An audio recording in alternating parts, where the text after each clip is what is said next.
The Diaspora Network, to be back again. Um, how doing? It's always nice for me to share to share a few things with my beloved people. And please, as you watch, kindly like, share, and make comments. It's good for us to interact. All right. So many things happen in Nigeria, and we are concerned about our country. We keep on speaking and talking about our country because that is what we need to do. That's what we have to do, and we just have to do it. Okay, we just have to do it. That is the thing. Um, I heard the Abuja airport was paralyzed today because of NSC. They are protesting.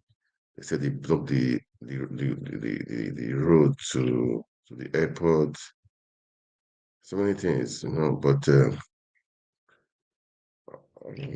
because the NSC, the guy was assaulted in Imo State and nothing was done. The people that assaulted him, nothing was done. The police didn't do anything. But anyway, that's just by the wayside. Where um, today, I have been saying um, politicians, they say in politics, no permanent friend, no permanent enemy. They always say that, okay? But for me, I believe a politician is for service, okay, to serve the people. That's what I believe in. Not like permanent friend, permanent enemies. I don't believe in enemies. Have you have to create an environment to relate with people. Yes, I will know that definitely in even Jesus Christ was crucified despite what he did, despite for the healings and the miracles. Who killed him? It's not the same people. We definitely those people that killed him, they would have had somebody related to them that received miracles or something. You know? But all the same, that I believe we have to make things happen in Nigeria. It's good that we take Nigeria back. All right, we have to take Nigeria back. Today, I saw a video of footballer and Wike. You know, eh, I heard they are not just causes, the first cause they are very close. I think the sister of I don't know of Wike is the mother, is footballer's mother. So that means it's a family affair, man. It's a family affair. That means they are very close. Despite what is happening in the public, they will know where to settle it. Okay, and they met in church. Let me just put the video. Let's watch it. But definitely today, I'm going to people have making comments as per what His Excellency said will be on the SUVs, so many things. I will play the analysis of what Arise News did. Right now, we have elections coming up in just in a few days' time in Kogi, in Bayelsa, in Imo State. I heard in Bayelsa State that the Labour Party chairman is working with the PDP um, aspirants. How true is that? I heard the guy collected 100 million bucks from the PDP guy to be working for the according to the if I have the time to play the video, because the guy, the aspirant on the Labour Party was on Rice TV. I watched a little bit of it. I said, how can Labour Party chairman of the state be working against the party? If it's like that, then the national executive should call that guy should call that guy to question, should call that guy to answer, because a party candidate cannot just accuse a party man like that. That means something must be funny, something must be fishy. Yeah, if it is true that they're definitely in the house that are going to be bad eggs, we know. If it's true that the Labour Party chairman in Bayelsa State is working for PDP, they should do something about it. Um, they should do something about it because I for now, Labour Party is a field we are seeing where the obedience can enter and play, and play the politics because without be Labour Party is a vehicle we are seeing most of the obedience will enter, and to drive home what the obedience are, what the obedience are for, what they want to do.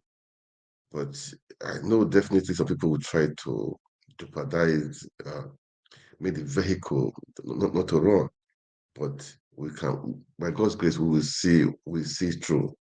We will see through. So please, please, please, the Labour Party national chairman should look into it fast. The election is just less than 48 hours to go. So let's hope something is done. Then I heard in Imo State that Hope Uzodinma went to go and bribe MTN. How true is that? To bribe MTN so that their network would not be good so that they can, maneuver and rig the elections. Well, uh, let's keep. What I will say is, everybody, make sure your vote counts. Make sure when you vote, remain there, don't leave. Make sure it's counted. Make sure I pray they use the IRF to upload the results. That is a prayer. So that and don't let anybody intimidate you. Okay, stay fast. You will definitely they will not stay in Kogi State, in Bayelsa State, in Imo State. Stay there. Make sure the election is done. Make sure your vote is counted. Make sure that what we what you did comes to pass. That's what I would say. Because it's good for us to do anything and we'll make sure we do it to the end. I mean, we make sure we have a conclusive, positive outcome. All right. People are saying they don't want to oppose Udima. I'm from Imo State. I don't know how far he has done. I don't. All I know is that it's a speaker governor, and we want the best person. Okay, we want the best person. If you know it's the one armed guy, the strong man, is the guy. He's the obedient guy. He's the Labour Party parasite. So let's go ahead and do what is needful. Okay, please do what is needful. It's on Saturday. Guys, do the needful. Let's vote at all the jackass. Let's vote out all these people that are rigging the election, that they think the nation belongs to them. Let's take them out. Let's do a new thing, okay? Let's do a new thing. Let's change the system. So let me just play the video of today. I saw Wiki and Fubara. We are extending greetings. Let's play it and it's a very short video. Let's listen to what Fubara will say. All right, let's listen to him.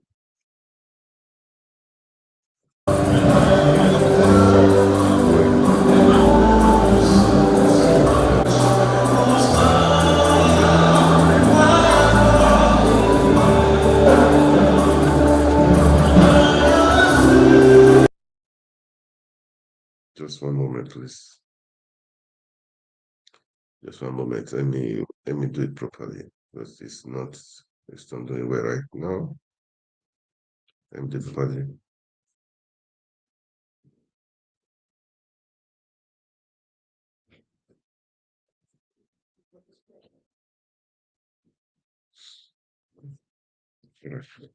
So we will see. Sorry, man. So let me do it properly. So let's watch what Fubara said because I wanted to play the video of what Fubara said. Okay, I want to, because he said Wike is his. How did he put it again? Let's just watch it anyway. Because it's something here, man.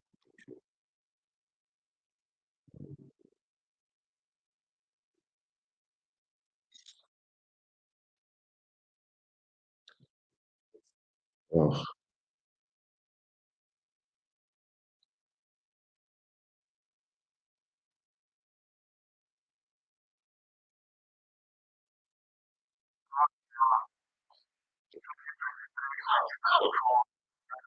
okay, yeah. So now it's good now. It's good now. So um, sorry guys for that. Okay.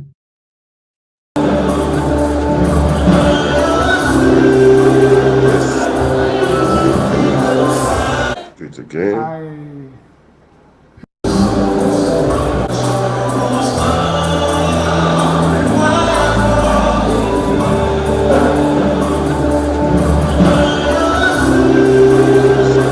Church. Go for the church.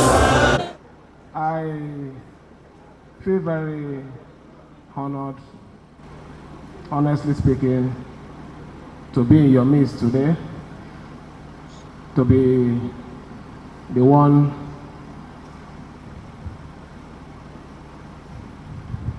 not really like, but let me say, as part of the head of government, the executive, to see you launch your 2023-2024 legal year is really a privilege. And I have to say that I feel very happy to be in your midst and to say that I wish you a successful legal year.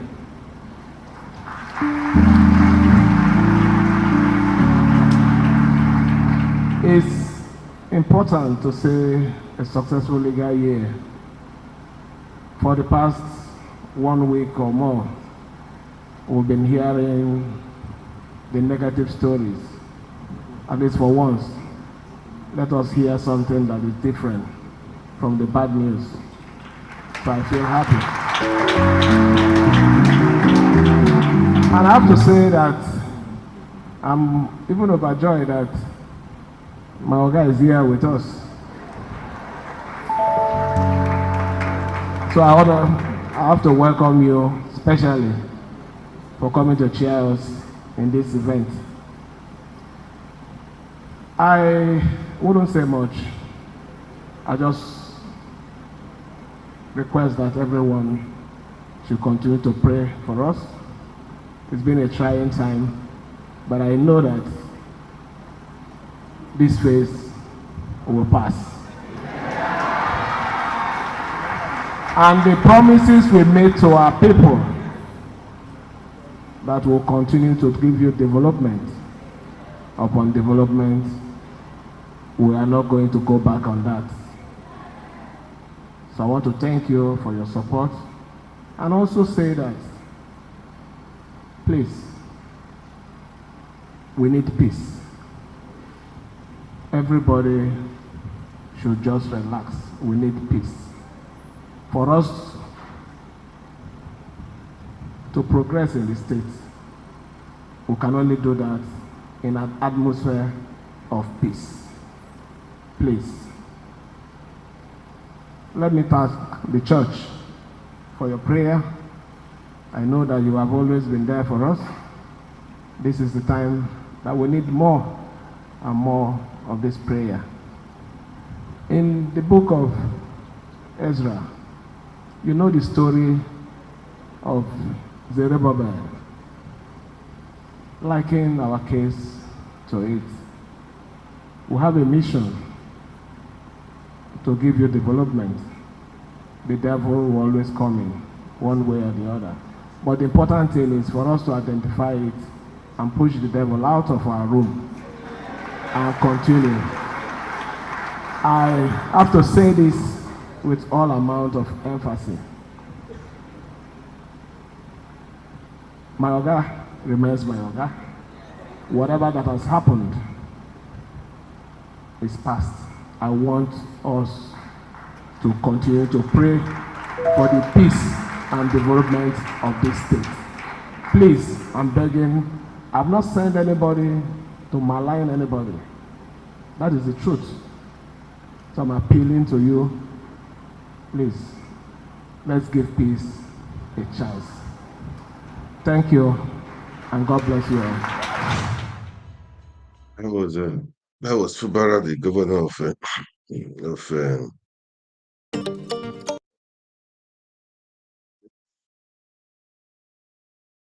state. Wiki was there with me that speech. It was in a church. So let's watch. Let's just watch and see. Okay, let's watch and see how the how it will play out. Okay, because it's politics. I mean, and they are related also. So let's just watch how it will play out. All right. For me, both of them, Wiki rig the election and Prof. Bara in. It's to the people. It's to the mandates people. The people's mandate. So let them fight it to the end. That's not really my business. Right now, um, it's the election that's going up in Kogi. Guys, in Kogi, Bayelsa, you must do your part. The accusation of what the LP candidate in Bayelsa State, what he accused the Labour Party chairman in Bayelsa State. If I have the time, I'll believe it. But before then, with what happened in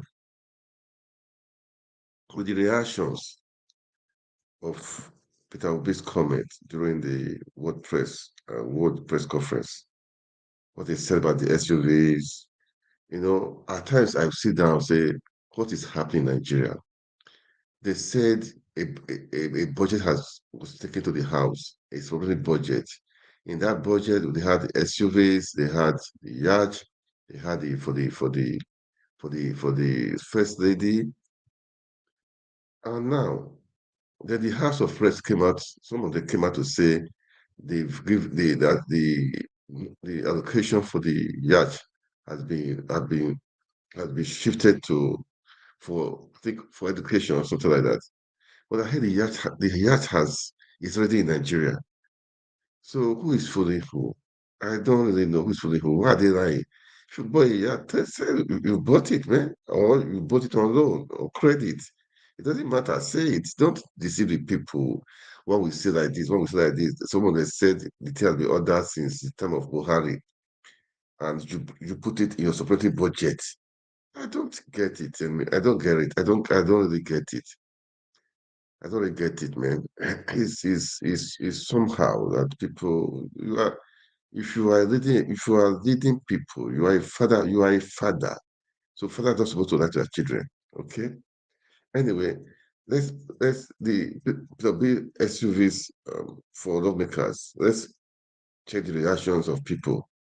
I mean, let's watch Arise TV of the analysis, okay? People, some people have been coming out to attack. I mean, Daddy for the interview, he granted so many things, but we don't give in, we don't give up. Peter has said we're not the opposition. Opposition, what do you expect? You don't think they will just go and be lying down? No, no, no. Opposition is opposition. So opposition is opposition. That's how it is. That's how it plays. Okay. So,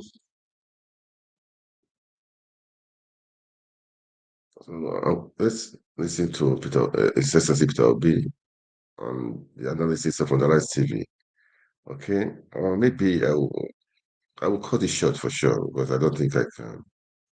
Not that I can't. I mean, to watch it to the end. Okay. Let's watch this one now. Okay. Uh,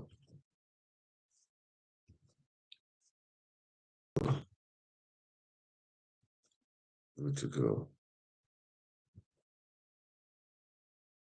Good to go.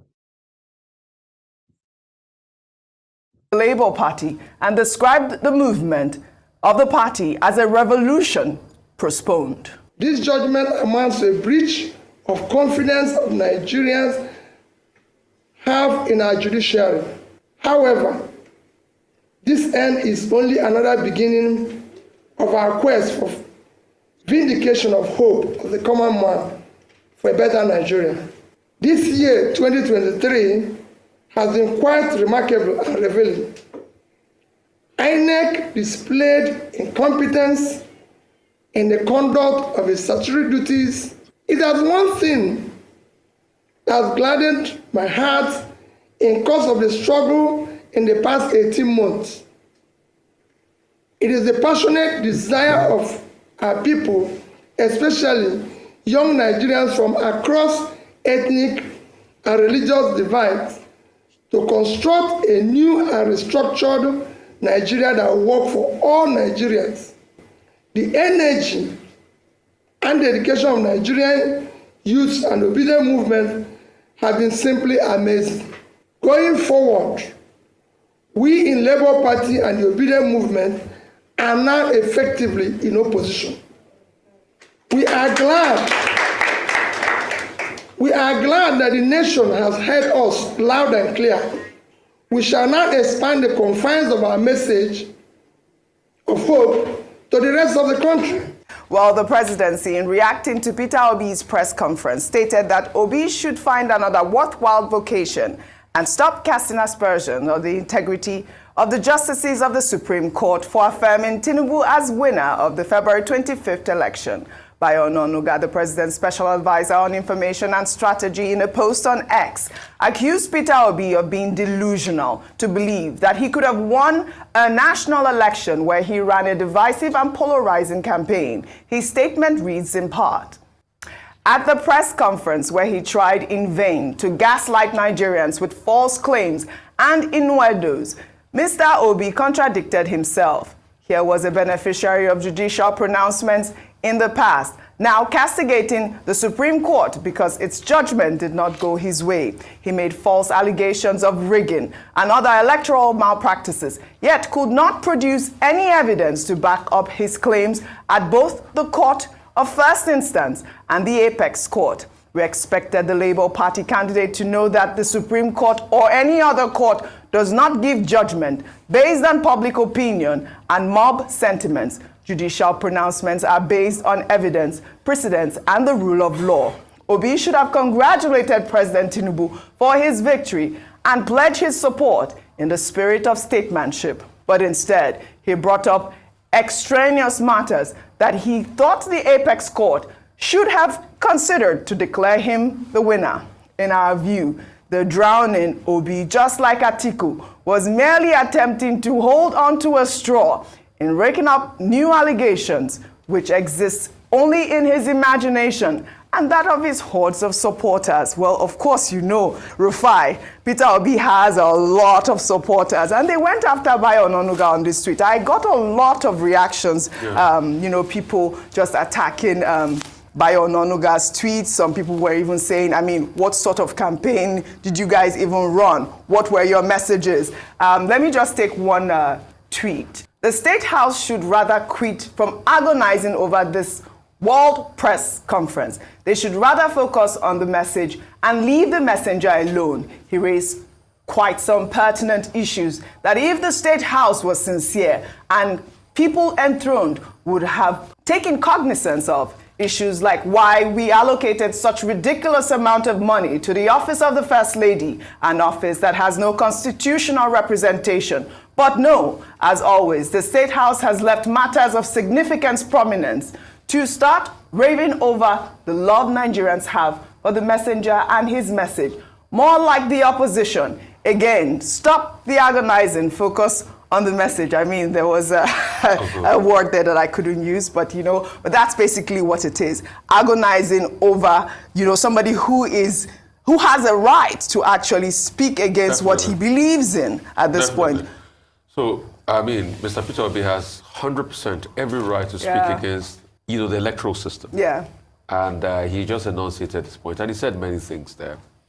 And the reaction by Mr. Bayo Ononuga was just missing the point and unnecessary. I mean, if you're attacking him, attacking his supporters.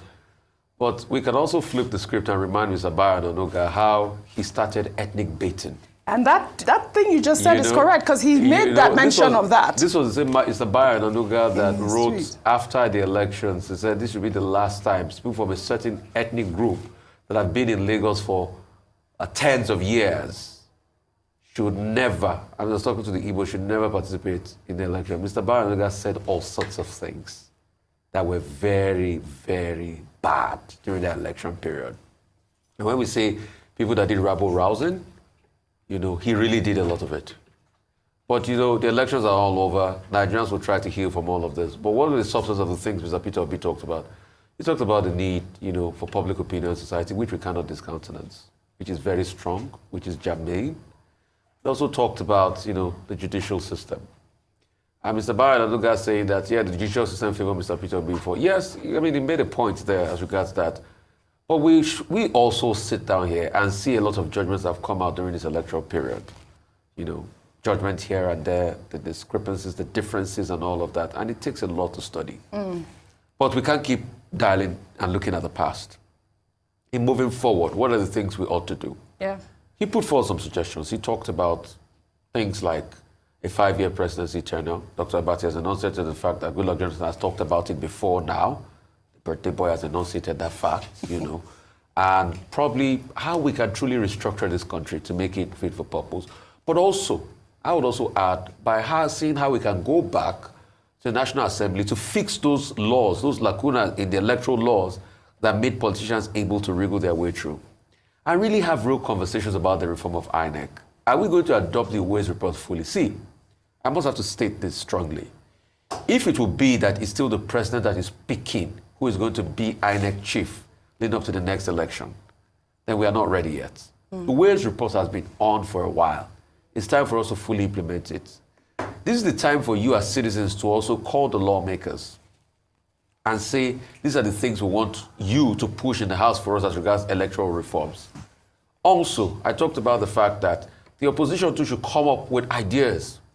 So it's not just, opposition is not just about criticizing the government on ground, but what are your counter ideas to what they have? That's why, yes, presidential candidate of the Labour Party, Peter Obi, talked about the office of the First Lady and all of that. That should not be the case. The 5 billion for yacht. But I am also saying, and somebody just sent me a message that I think he did criticize, but I didn't watch the full tape because I was in and out of it, that the Labour Party lawmakers too should be called out for collecting the 160 million for the cars they want to buy, because, I mean, if they say they were bringing a new idea forward. So this is the time for us to be able to effectively run our government and run our country. And we must have a boisterous and strong opposition. Yes, you know, this is the time to run our government. Yeah. They should have a think tank. They must have ideas they are putting forward. And we must have a robust political space.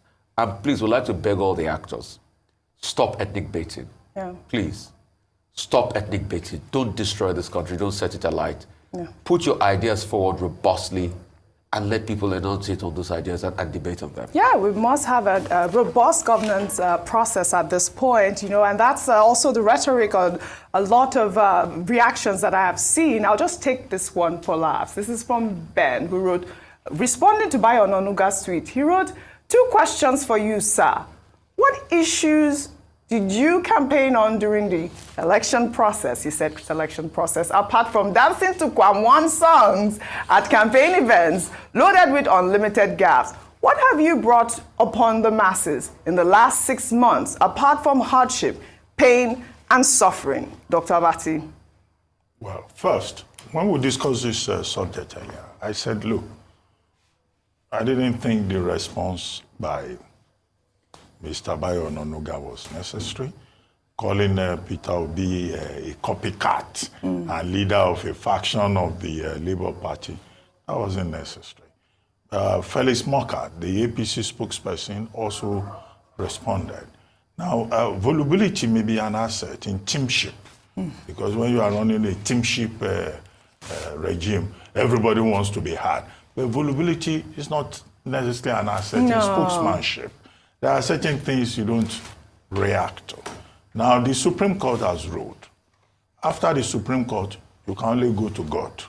Now, you cannot say people take part in an election, a ruling has been given by the Apex Court, and you do not allow them to put their thoughts, their own opinion on the table. So whatever Mr. Peter Obi said, it was perfectly within his right to make those claims and make those statements. Not that it will change anything, but at least he has made his feelings known. And what did he say? He said, look, the Supreme Court, didn't go by the law. And even if it went by the law, it was more interested in technicality rather than acting as a court of law and a court of policy. Okay? Right. Nobody can take him up on that. It is his right. And he said, look, the Supreme Court also overlooked fresh evidence that came. Yeah, he says public opinion is more important. Well, the Supreme Court said it acted within the province of the law, because the Supreme Court is not a marketplace where the mob will come and impose its own views. They will follow the law. If you disagree, well, that's the law. Only the Supreme Court can reverse itself. But his opinions are valid. So in other words, Mr. Abayo Ononuga is also saying, oh, he expected Mr. Peter Obi to congratulate President Tinubu. Well, Waziri Atiku Abubakar has not congratulated him. Mr. Peter Obi has also refused to congratulate him. It is entirely within his prerogative to make his own choice. Absolutely. In the matter. So abusing him for not congratulating, no, that is taking the matter too far. However, there are more substantial things that both Atiku Abubakar and Mr. Peter Obi drew attention to. What is this? Both of them are saying we should now have a single term. Atiku Abubakar recommended 6 years for the presidential position, and I guess the same logic goes for governorship. Now, Mr. Peter Obi says he prefers 5 years, so that within a space of 30 years, there will be a resolve on the part of Nigerians that all the 6 geopolitical zones should go round, so that all of us can have a sense of belonging in that presidential villa. Not that some people will take it for 8 years, then they will hand it over to another part of Nigeria for 8 years. That's a concrete issue that both Waziri Atiku Abubakar and Mr. Peter Obi have put on the table. And I made the point that this is not new. This was what President Goodluck Jonathan recommended years back. But at that time, the thing was rejected on the basis that, President Jonathan was looking for a way to do an additional 6 years. Is that an issue that we can begin to look at? That's number one. Number two, there are issues that have arisen from this whole electoral process and the various litigations with regard to sections of the Electoral Act, with regard to the Constitution. Now, the way we can move forward is to identify those particular relevant sections and begin to debate them so that the relevant bodies, the National Assembly, can amend the law accordingly. Because the job of deepening the electoral process in Nigeria is not a finished business. It's a continuing business. It is a journey. Absolutely. It's not a destination, as it were. The destination that we may only talk about will be in the integrity of the process itself. Number three, Mr. Peter Obi says it's not as if anybody is going to drive him away from politics. He and the Obedients, and I like the way he identified the Obedient movement. That's, him taking ownership of the Obedient movement publicly. Yeah. And this is my first time of seeing him doing that, at a very serious occasion. Yes. Now, he says they are going to go into the opposition. Yep. Now, that's what we expect, that they will provide quality opposition, criticize government, but constructively, offer alternative ideas where necessary, and remind Nigerians that governance cannot be left only to the people who are in government. All of us will be in this matter. And this is why the media is also important. We are not opposition. We are just professionals. Finally, he was recommending a quasi-parliamentary presidential system of governance, saying that those in leadership positions must also be involved in the legislature. Now, that's like a parliamentary system. In some countries, you have a mixed system where you have presidential parliamentary. And it's not a fresh idea. Some people have also suggested that in the past. Can we also look at that? So we should focus on the ideas Yes. at this point and stop focusing on calling people a copycat, this and that. At the end of the day, Mr. Peter Obi is a citizen. Yes. And he has rights under the Constitution. And those rights include expressing his opinion about how Nigeria should move forward. I love it. Both of you, well done. A great advocacy for moving Nigeria forward. We'll head over to Abia State now, where the governor of the state, Alex Oti, has commissioned major roads.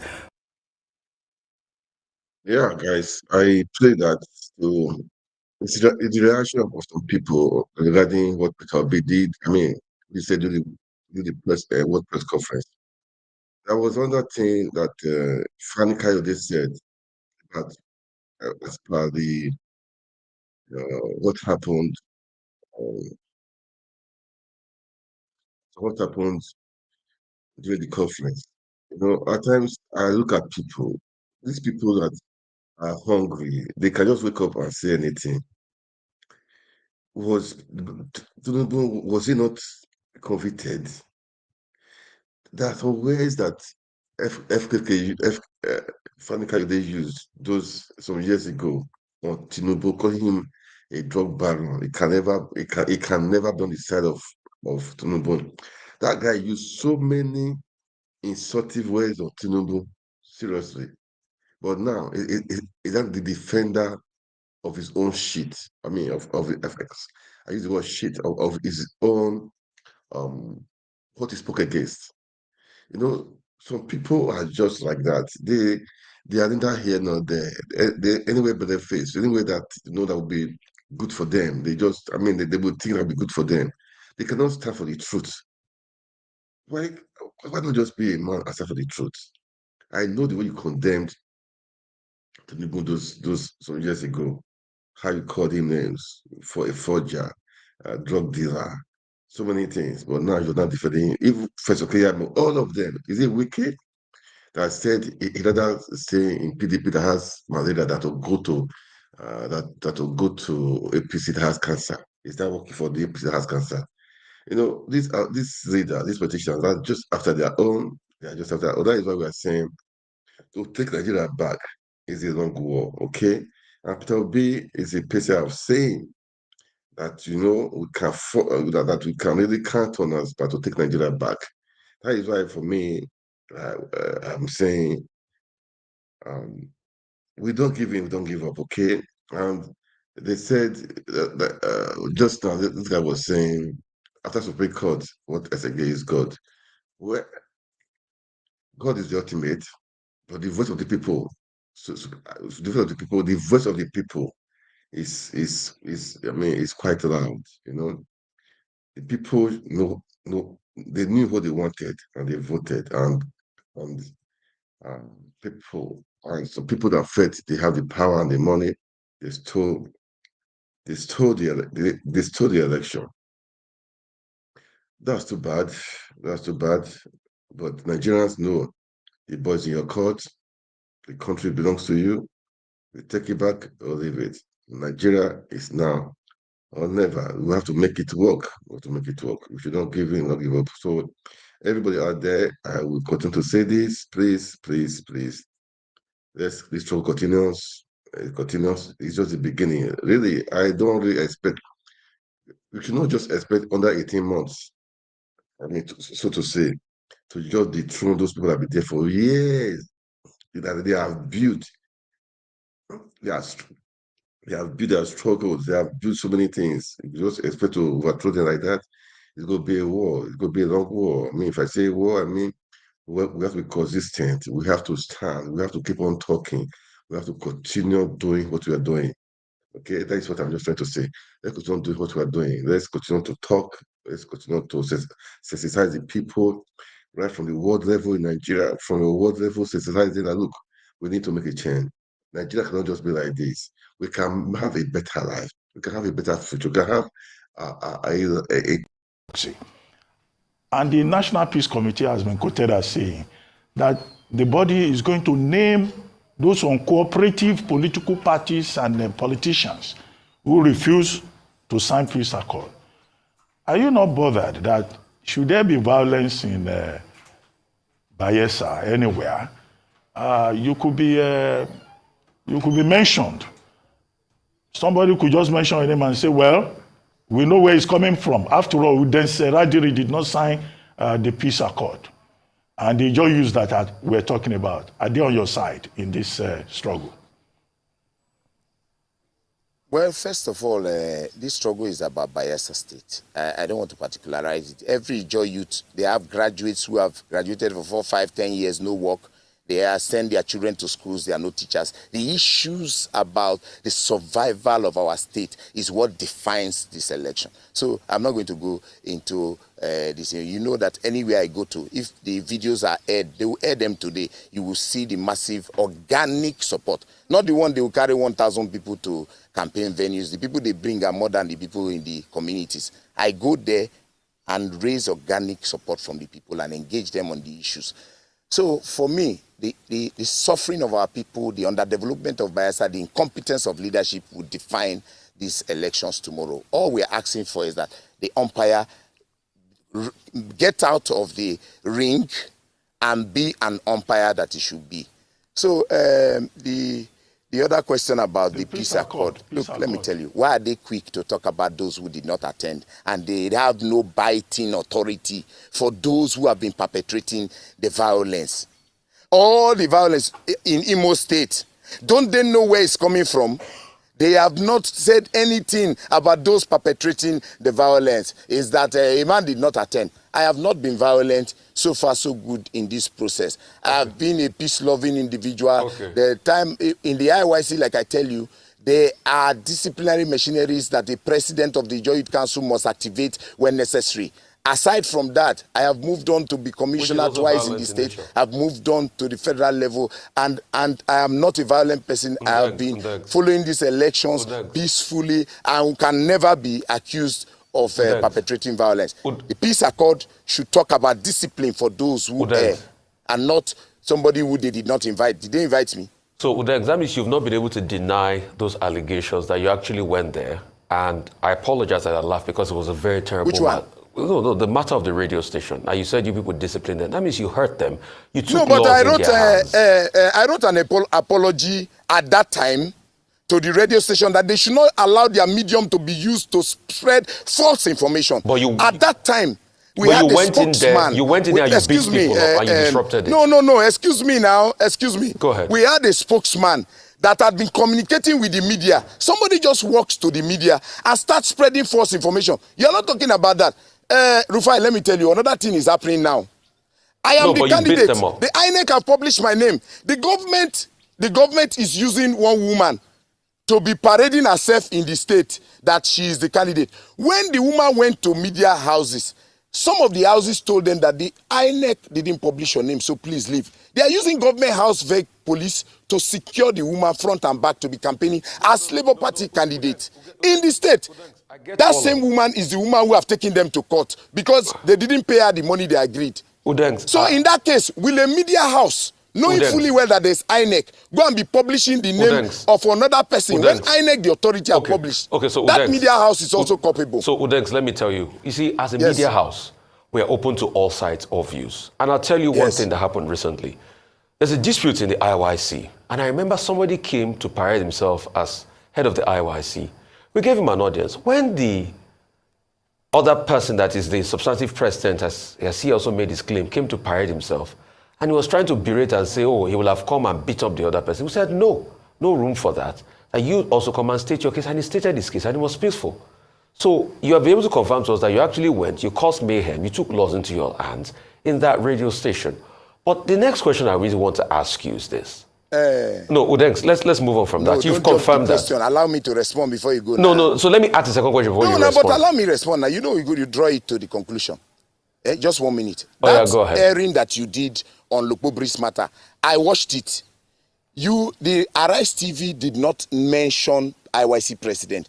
They said Niger data analyst. And so when Lukpobri came and expressed his anger, you admonished him and he quickly apologized because he wasn't well informed before he came to that studio. In this case, they know the president. Somebody goes on air, on a radio station and say that I have bought houses in Dubai, misinforming the public, that I'm flying private jet as IYC president. misinforming the public. And even when the reporter, we were all listening, was saying, look, what you're saying is wrong, he was dragging the mic with the reporter. And I was on the road. The boys started calling me president. They hear everything that happened. Some people did that, they talk, say, no, you be president. They don't bring new president. They talk all kinds of things. They go there. When I saw that he was arguing with the reporter, when the man was correcting him, I had to institute the disciplinary measure. And I tell you that the matter was in court. Even in the court, I got up in the court to tell the judge that, look, I have been peaceful. I have been abiding to the rules and regulations. But these people, despite the court order, despite the bench warrant, they are still going ahead. And that I will institute the disciplinary measures of the IYC, which I did. And that matter died. And then I sent an apology to the radio station to say, please, next time, don't use your medium to spread false information. Always contact the spokesman or the IYC president. So a couple of things. So we solved that problem. So Udengs, couple of things. The fact is you took laws into your hands. That's number one. Secondly, you do not know the facts. That's not true. That's not true. Hang on a minute, Udengs. Okay, you can choose to disagree. I told you that I was in court. No, hang on a minute. So the second thing is the fact of the initial matter I cited as IYC. You do not know the facts because I was the one that first interviewed the first guest that came before Jonathan Lokpobiri, and we did address him as the IYC president before we, now had Lokpobiri on and we settled the matter. So you don't know the facts of the matter. But Udengs, in all of this, your critics are saying that this same PDP that you're calling black today, you too, you served and enjoyed this PDP administration. Is that you did not know all these things were wrong when you were with the PDP then? Why are you trying to act like a saint today? Because you too, you are a boy, you are a child of the system. You are a son of the system. You enjoy the system. You enjoy the largesse of the land. You're a man of the system yourself.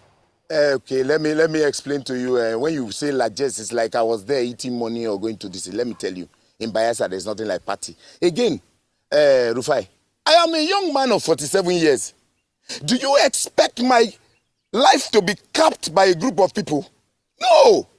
When I saw that they would not allow me to make progress, I went to see the former governors. I gave them drink. I knelt down. I begged them. I said, during your time, you trained us, you mentored us. It don't reach my turn. It is time for young people to take leadership in the state. But these people say, no, I want to complete my tenure. I want to do. You don't use your time. You're not going to use my time.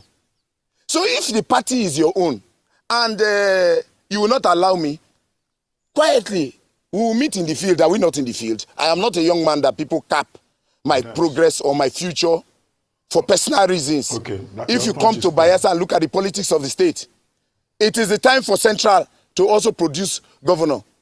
Okay. I have gone through leadership. If I didn't go to the PDP or did not participate in government, you would have said, this one will get experience. I participated. Show me where my name was involved in looting. That's what we should be talking about. Anyway, where I was involved in corruption. That's what we should be talking about. But to talk about... We don't have any proof in that regard. Udengs, yes. Just hold on. Now, one major issue here is about the disciplinary measures of the IYC, Ijaw Youth Council, right? And I assume, of course, that Ijaw Youth Council is a lawful association. Can you tell us the sections of the Constitution of IYC, or the IYC has no constitution?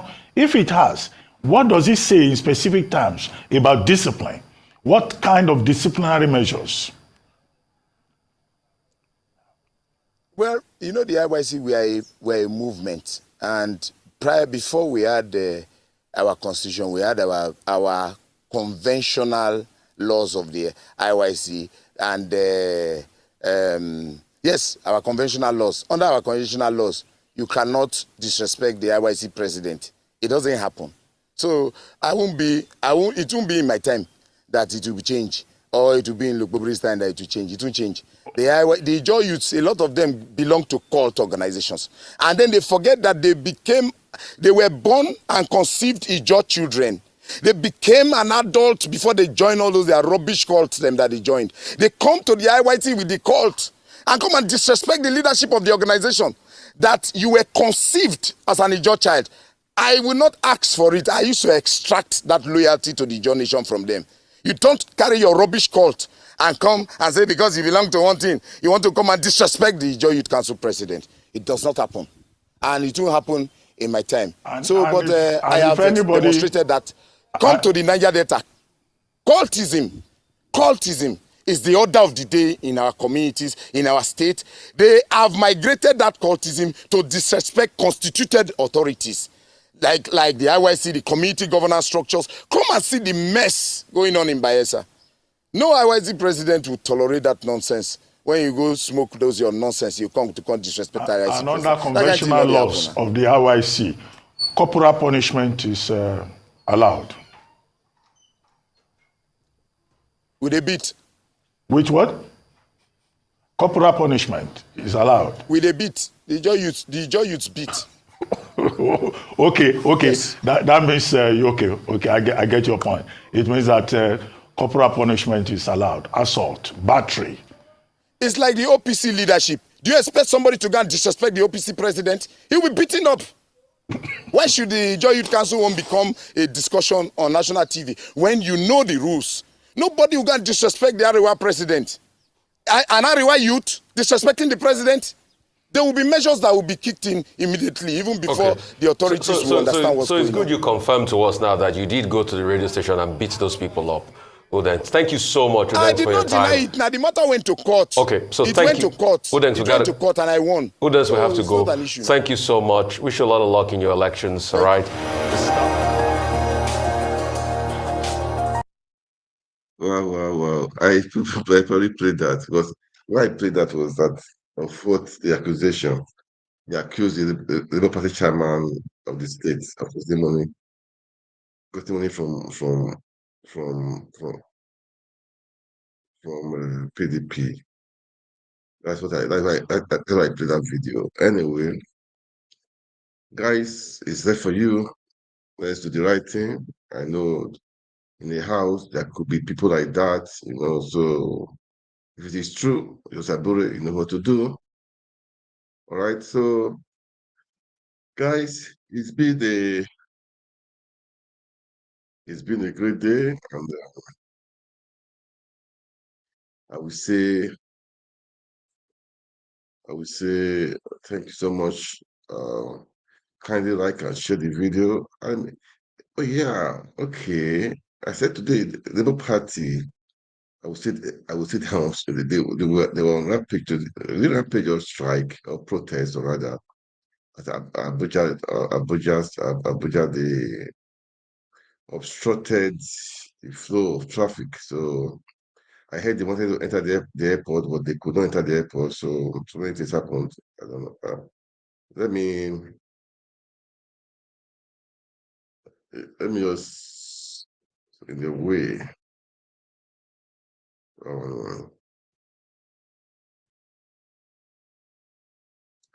Let me just in a way. Anyway, it's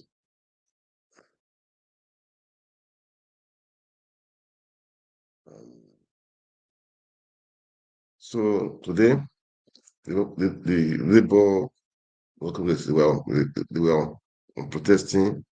At the airport they wanted to, I don't know, they stopped the traffic there. So because of the chairman was beaten up in the Imo State, but let's watch and see. So it's a very short video. Let me play it.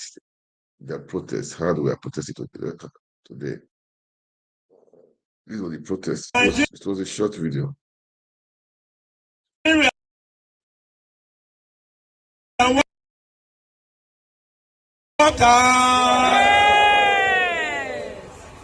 Greatest of the greatest of the greatest of the greatest of the greatest of the greatest of the greatest of the greatest Nigerian workers.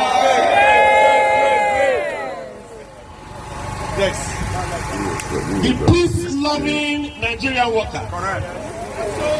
We are here again this afternoon to demonstrate our displeasure for what happened to the president of the Nigerian Labour Congress, the people's president. That is the president that we know. That is the president that was elected unopposed. That is the president that when he was elected, the others was not switched off. That was the president that never had his election manipulated. That is the president that was elected by the people. That is the people's voice. On the Senior Association National Secretary. Wednesday last week, our president was battered. Our president was dehumanized. Our president was brutalized.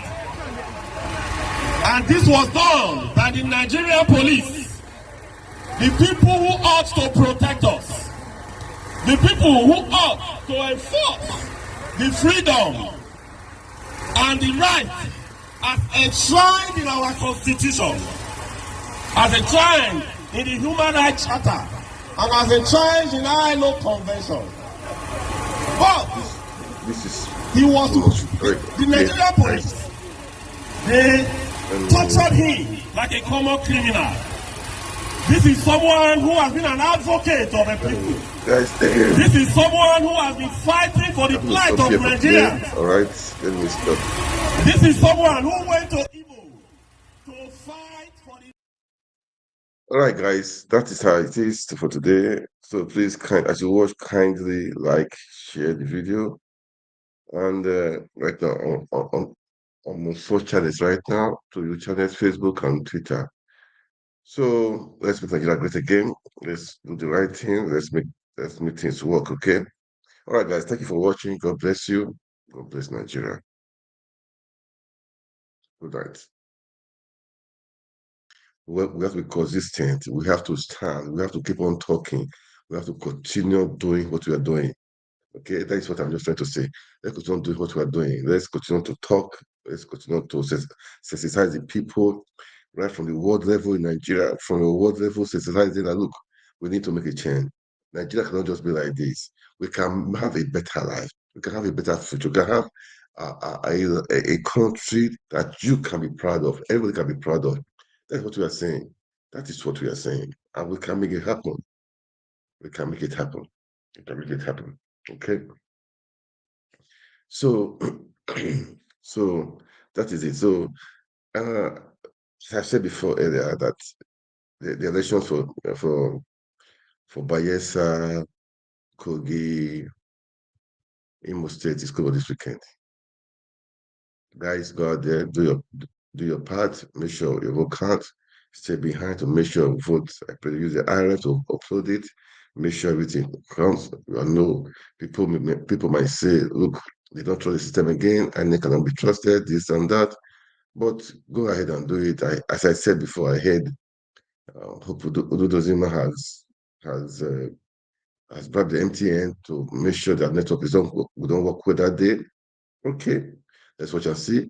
Then there's an allegation in Bayelsa State that the LAP candidate said the state chairman is working against him. That the Labour Party chairman collected money from PDP, 100 million naira, and is working against his own party. The whole party chairman. If it's true, Joseph Bore, you have to go and sort it out. So I want to play the interview so that people wouldn't think. I just watched a little bit of it. I just watched a little bit of it. Let's play the video.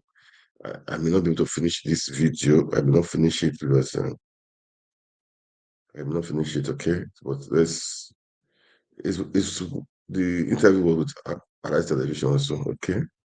So guys, please, as you watch, can you like, share, make comment? It's important to like, share, and make comments. It's important to do that also, okay? So let's listen to the interview. Then we can hear what he said. To see me on this election, and they talked about peace accord. And I asked them, I said, why am I going to even be signing a peace accord when at the end of the day, actors in the same peace accord are being found wanting their neck and hands and neck deep in the crisis, bloodshed that took place, those same people are given red carpet when they visit your country. So for me, I don't attach any importance to it. If I was notified, I would have been there, but I would have heard this opinion before I got there. Yesterday, I was in Udi to campaign. Some people came and told me that it was a PDP environment that I should leave the town. And when I saw that if I engage them, I would create conflict, I said, okay, well, let me leave. Well, the second thought, I said, wait, why should I even leave? And I insisted, and eventually people came out because my parents already also have knowledge in OD. If I did not chase the governor when he went to my place, why should somebody chase me in his place? And eventually I had that engagement peacefully and left. They are promoting violence. They will give you all kinds of disposition, but they know what their people are doing. I have been very non-violent in this engagement. I was to go to Basambri. I was actually in Ogbolomabri when people said, oh, no, I shouldn't come to Basambri. I said, why? I want to be governor of Bayelsa. I will go. In any case, I don't move with policemen and all the guns and everything. So I walked in there, and I had a fruitful engagement with the leadership of the community and left. So for me, I didn't miss anything. If I was there, I would have signed, but I would have made this opinion clear. Thanks. Please tell us more about this violence and this stockpiling of weapons, number one. Also, I want your reaction to a certain, political stakeholder that was saying during a campaign about killings of a certain political party in this election.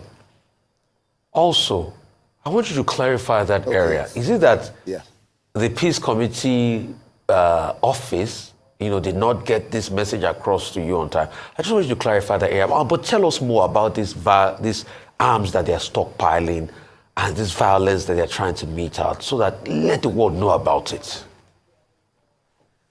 There is a particular militant who is close to the PDP government, ex-militant, who at a point was living in government house. I got the report this morning. What's his name? And of course, as a former IYC president, anything that... What's his name? What's the name of that? I won't mention his name for obvious reasons. Okay. No. I won't do that on air. Okay. For obvious reasons. The information came to me, the intels came to me, and this morning, I have called the security agencies. Some of them are aware of it. They are stockpiling arms to intimidate voters, to say, if you are not voting for a particular party, you will not vote here, we will kill you, we will do this. These are the things that they do. They will isolate those who are non-indigenous and say, this is our place, we will not allow you. And they use that as a means of terrorizing voters to the advantage of a particular party that they support. I have reported to the security agencies, and they are dealing with it. The issue, or I hope that they deal with it, the issue of the peace accord, I didn't get a letter. Usually they notify your party. But you see, my party chairman, just yesterday they did a press conference. After collecting 100 million naira from the governor, they started the sharing formula, started creating problems. Really? People like us, I knew from day one. I am not doing a party. So your party chairman collected 100 million from the governor? Can you tell us more about that? 100 million naira, and said he sent 50 million naira to National, and though the National have denied it, and then the sharing of the other 50 million naira started bringing argument. They went to organize a press briefing that they have decided to support the AD. The party chairman is an appointee of the governor.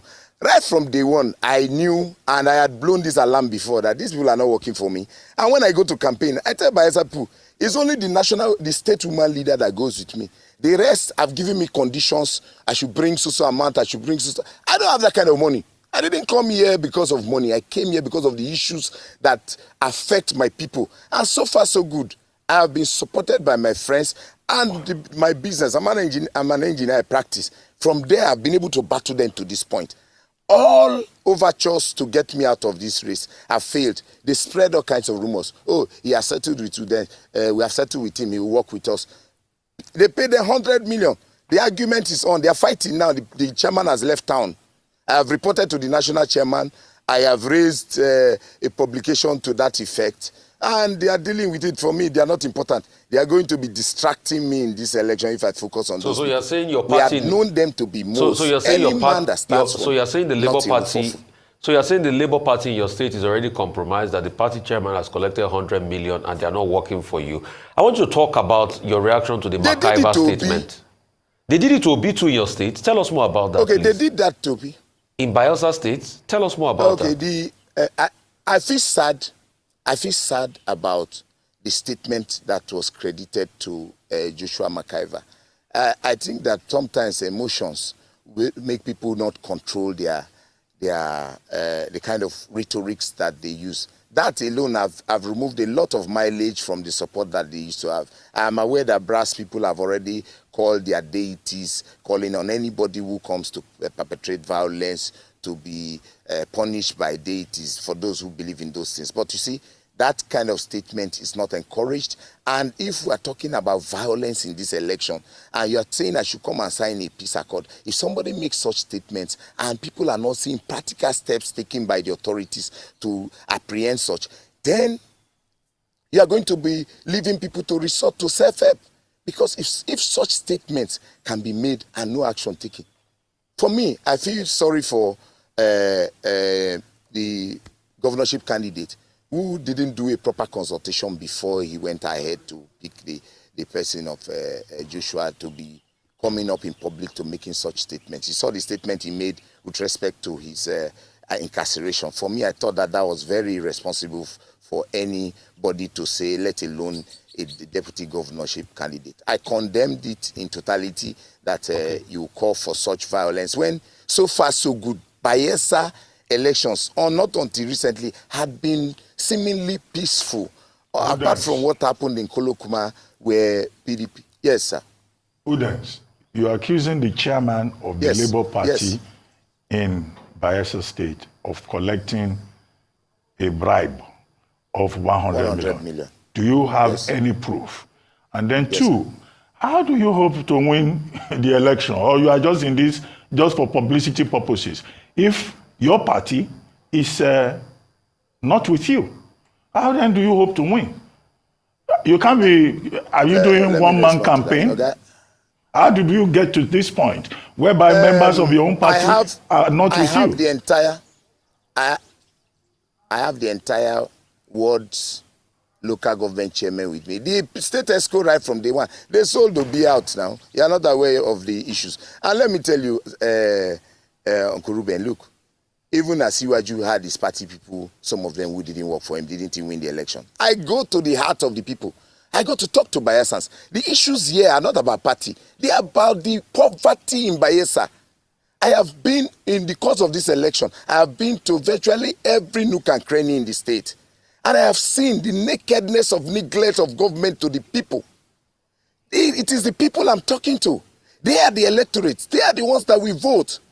And so we're expecting all this now. If you have been following what has been happening in the Labour Party and other parties, you will see that some people stand for nothing, so they fall for anything.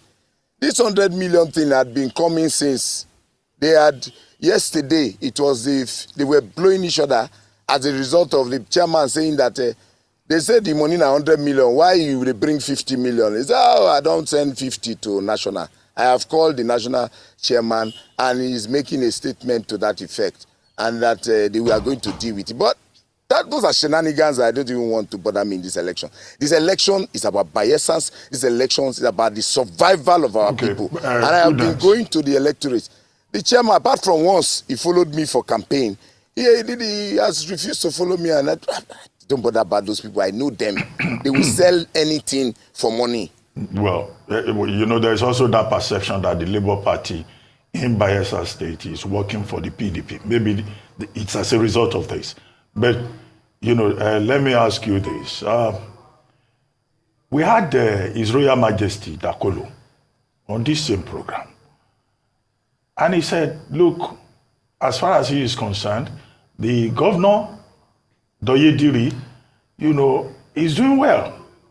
But you are saying there is poverty, there is a problem. But, the chairman of the Bayelsa State Council of Traditional Rulers said very clearly on this program that the governor is not doing badly at all. So there are two different. Uncle Abati, what are you expecting from the chairman of the Traditional Rulers Council? The king of the governor received former Governor Silva, and because he made comments about the situation in the state, the governor suspended him immediately. Are you expecting the Traditional Rulers Council chairman to come on air and say, no, the governor is not doing well? Uncle Abati, this kind of question, sometimes it make me laugh. Because look, let me tell you, those are institutions of state. Of course, you expect that they will say all those kind of things. I am talking about drinking water. I went to a gay. They gave me water to swallow, to wash my hands, to eat a bath. There was mosquito larva in the water. Udex, concerning the water question. Yes. Because I also put the question to the king yesterday when he was there about the water question. And he said it's not only Oyediri's fault that there's no water. That since the state has been created, there's been no water in Bayelsa State. Why is it that it is on Oyediri this time around? That's one question. Number two, I also want you to prove to us, as regards, how you said they betrayed Obi. That's another story I'd like to hear. But also there's an allegation here for you that somebody sent. They said while you were IYC, Ijaw Youth Council chief, as you people went to a live program, radio station, to beat up One Wisdom, Ikuli, and Mike Edekwomo. Can you also react to all of that? And they said gunshots were also rang out. Okay. So just react to all of them. But the story, the proof about how they betrayed Obi, and the reaction to what the king said about water, please. See, what is the job description of a governor? Once you are assigned the responsibility of a governor is to break the rock and bring out water. Your responsibility is to provide services that you are paid salary for. In Bayelsa, a governor does a small road that my chest is even wider than. Hey, with the work. What is your job description? What is your job? Your job is to provide water. I am not going to be looking at the past. I'm going to be dealing with the future. I'm going to process water direct from the river. Look, all those are lazy men arguments. There is a problem in the land. You came and got the position. Your responsibility is to solve the problem. And if you are not solving it, then you have no capacity. Incompetence is the order of the day in Bayelsa. The other questions you talked about, the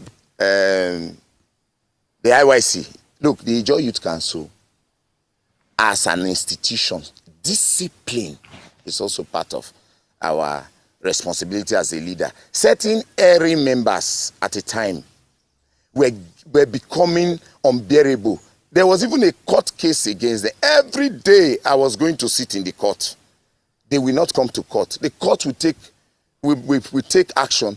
They will go against the court. At a point I warned in the court. I told the judge that I'm a law-abiding citizen. I am here every day coming to court. These individuals are maligning my person everywhere and refusing to come to court. The IYC has a way of disciplining erring members. And when they went ahead to further, even when there was a court going on, I had to institute the disciplinary machinery of the IYC. And that disciplinary machinery saw to the end of that nonsense. In the IYC, once you disrespect the leader of the entire Niger Delta, Ijaw youths, there are means to discipline such individuals. And that disciplinary measure was instituted to correct erring members. There's one thing about discipline. Discipline, you correct those who you are leading. Udex, what I'm asking you, question. Did you go? No, there was one more question. Make I answer the other one. No, you answer. No worry, you go answer. Did you go inside the radio station and beat up somebody live and hurt them? Did you do it? That's what I'm asking. Is it true or false? I did not go into the radio station. The Ijaw Youth Council's machinery for discipline did what was necessary at that time. So they went to beat people up. It was dealt That's with. the If discipline you go back, mechanism, you see right? that. You see that as a president. No. Let me tell you, Rufai, as you do your work there, when I be president of the Ijaw Youth Council, I do my work. I didn't play with it. And in doing my job, when people go outside the code of conduct of the institution, then disciplinary measures will be instituted. Go and try it during the Asari time. Nobody will be talking about the way I went So about beating it. them in I the went radio about station it was disciplinary along. measure. I just wanted to confirm No, the fact. they were not beaten up. They were disciplined. Use the right word, please. So they were disciplined, and that's in the past. Oh my God. Because the matter also went but that's also to assault court. They raised people. all kinds of allegations and failed. Udegs. They raised allegations and they failed. They said I carried guns. At the end of the day, the police was there. They were arrested by the police and taken to the police station. So the truth is that at the radio it was station, in the process of arresting them. Yeah, so was there any skirmish? Yes, Did you they were touch arrested. Them? Did you hurt them at any point? Because you said discipline. When you say discipline somebody, it also means hurt them. In our local The Ijo parlance. Youth Council used to have its disciplinary machineries. Anyway, Okay. let's come back to Ask the any subject. former president. Let's come back to the subject. Peace accord. Yes. In Imo State, Yes, sir. some of the gubernatorial candidates did not also attend the peace accord. Okay? Well, some of them, 3 of them sent Yes. their running mates. But the National Peace Committee said, no, it's the principal that the committee would want, not to sign the accord by proxy. And the National Peace Committee has been quoted as saying that the body is going to name those uncooperative political parties and politicians who refuse to sign peace accord. Are you not bothered that should there be violence in Bayelsa anywhere, you could be mentioned. Somebody could just mention your name and say, well, we know where it's coming from. After all, then Radiri did not sign the peace accord. And they just use that we're talking about. Are they on your side in this struggle? Well, first of all, this struggle is about Bayelsa State. I don't want to particularize it. Every Ijo youth, they have graduates who have graduated for 4, 5, 10 years, no work. They send their children to schools, they are no teachers. The issues about the survival of our state is what defines this election. So I'm not going to go into this. You know that anywhere I go to, if the videos are aired, they will air them today.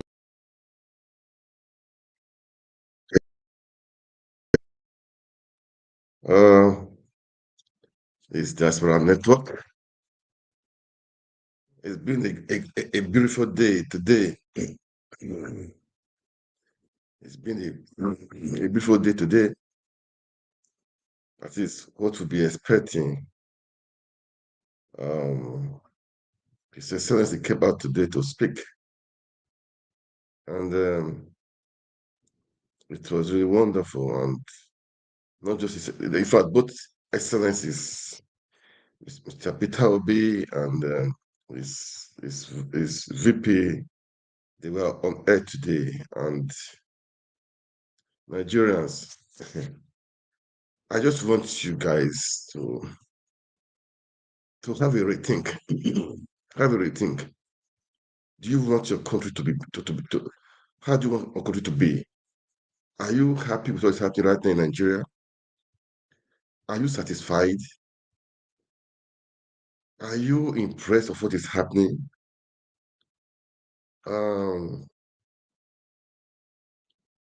We all need to wake up. Okay, we all need to wake up. We all just need to wake up. I will play the video of the press conference of His Excellency Peter Obi. It's a long video. We'll just painfully listen to him. Then after that, I mean that he had interview with Arise TV. I will play the 2 videos. Look, it's very crystal clear right now. The ball is in our court. You don't need Peter Obi to come out to tell you what you need to do. Nigeria belongs to all of us. It belongs to you and I. Do you get it? So you don't need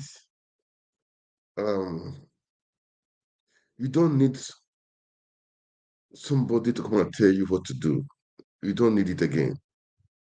You have to take your country back. You have to do it. Take your country back. Take your country back. How do you want your country to be? That is the question. How do you want it to be? It's a question you have to ask yourself, and Answer for yourself. And Peter Obi today, he was just so, he's a peaceful guy. Peaceful guy. He wants the best for Nigeria. You can see he's a guy that, from the heart, you can see, you will hear what he's saying. He speaks from the heart. He wants the best for the country. The best for the country. Anyway, they stole your votes, Nigerians. Know that they stole your votes. Your vote was stolen. Broad daylight. You guys are quiet. This nice speech with that speech, his interview with Arise TV, it has shown clearly that this is now between Nigerian people, between Nigerians, and taking that country back. It's there for you. Don't wait for Peter Obi. Don't wait for Amendati. They've done their part. They have went to court. The court has done its worst. And now the battle is between you and the forces, evil forces, evil forces. That is the truth. These people, they've been there for years. They don't want to live there. They stole your mandate, and we are all quiet.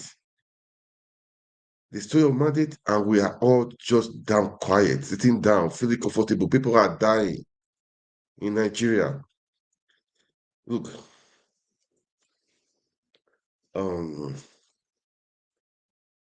don't know how I'm going to put it right now. We all need to wake up. It's your civic duty. It's our civic duty. Everyone, both in diaspora, anywhere you are, it's our duty to defend your country, defend the Constitution, and make things right for everyone, for people, for the good of everyone. Be you from anywhere, irrespective of your religion, of your tribe. Well, this is just so annoying. It's so annoying.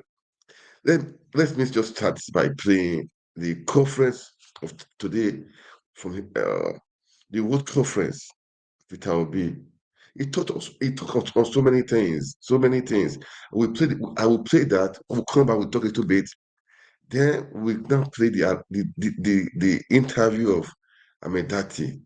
We'll play it. Guys, I want you to listen. Just listen carefully. Then you have to, if you'll be sleeping, you have to wake up. Nigeria is in the hands of jackass, of people that don't really care about Nigeria, about your future. We need to take it back. Man. Anyway, let's listen to him. Let's listen to Peter Obi. His Excellency Peter Obi. This is a man, I respect him. I respect him a lot. For his beliefs, for his actions, for what he's doing. I respect Peter Obi a lot. I respect him a lot. And kudos to him. Kudos to him. Kudos to Amendati. The two of them. Kudos to you guys, man. You fought the fight. And the fight continues. You said the fight continues. And the fight continues. Right now, the fight is between the voices of Nigerian people. That's the fight right now. The voices, the power is in the voice of the people. It's in the hands of the people, not just for the few political class. Man, let's play the video first, okay? Let's listen to him. Let's listen to His Excellency Peter Obi. Please, as you Supreme Court judgment where he and Atiku Abubakar of the PDP lost. Let's listen in. Follow us, okay? We were taught values Please and admonished to always share the video. Make comments. choose harder rights. What do you think? Instead of easier wrong. Make comment. Don't be scared. Certain legal issues Make comment. What do you aside, think we need to do? the Supreme Court exhibited a disturbing aversion to public opinion, just as they abandoned its responsibility as court of law and policy. It is therefore with great dismay that I observe that the court's decision contradicts the overwhelming evidence of election rigging, false claim of technical glitch, substantial non-compliance to the rules set by INEC itself, as well as matters of perjury, identity theft, and forgery that has been brought to light in course of this election matter. These are hefty allegations that should not have been treated with levity.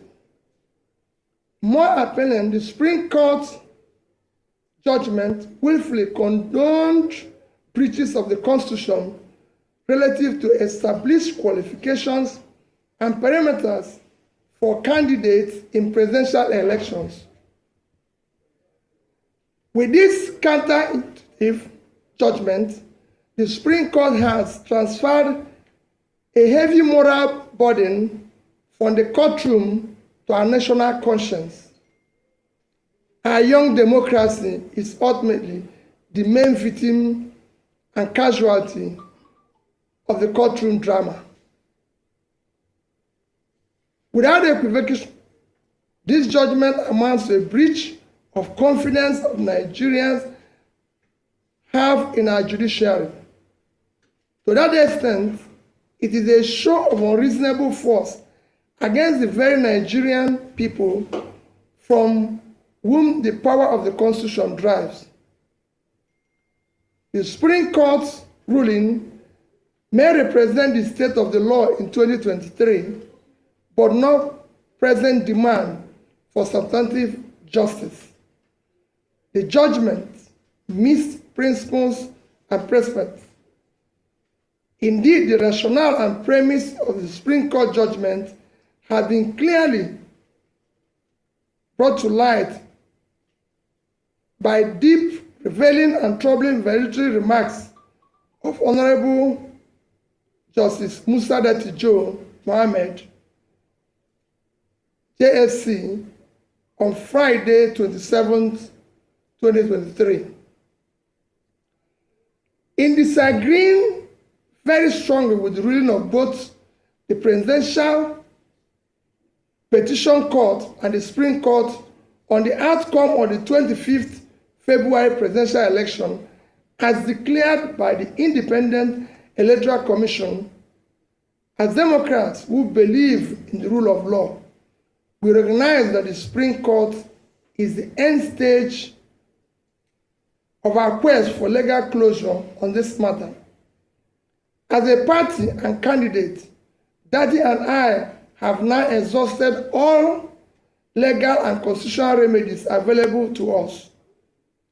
However, this end is only another beginning of our quest for vindication of hope of the common man for a better Nigeria. After all, sovereignty belongs to the people, if only for historical purposes. It behoves us to place our disagreement with and deep reservation about this judgment on public record. We have long been aware of how weak the national institutions have negatively affected our democracy. This year, 2023, has been quite remarkable and revealing.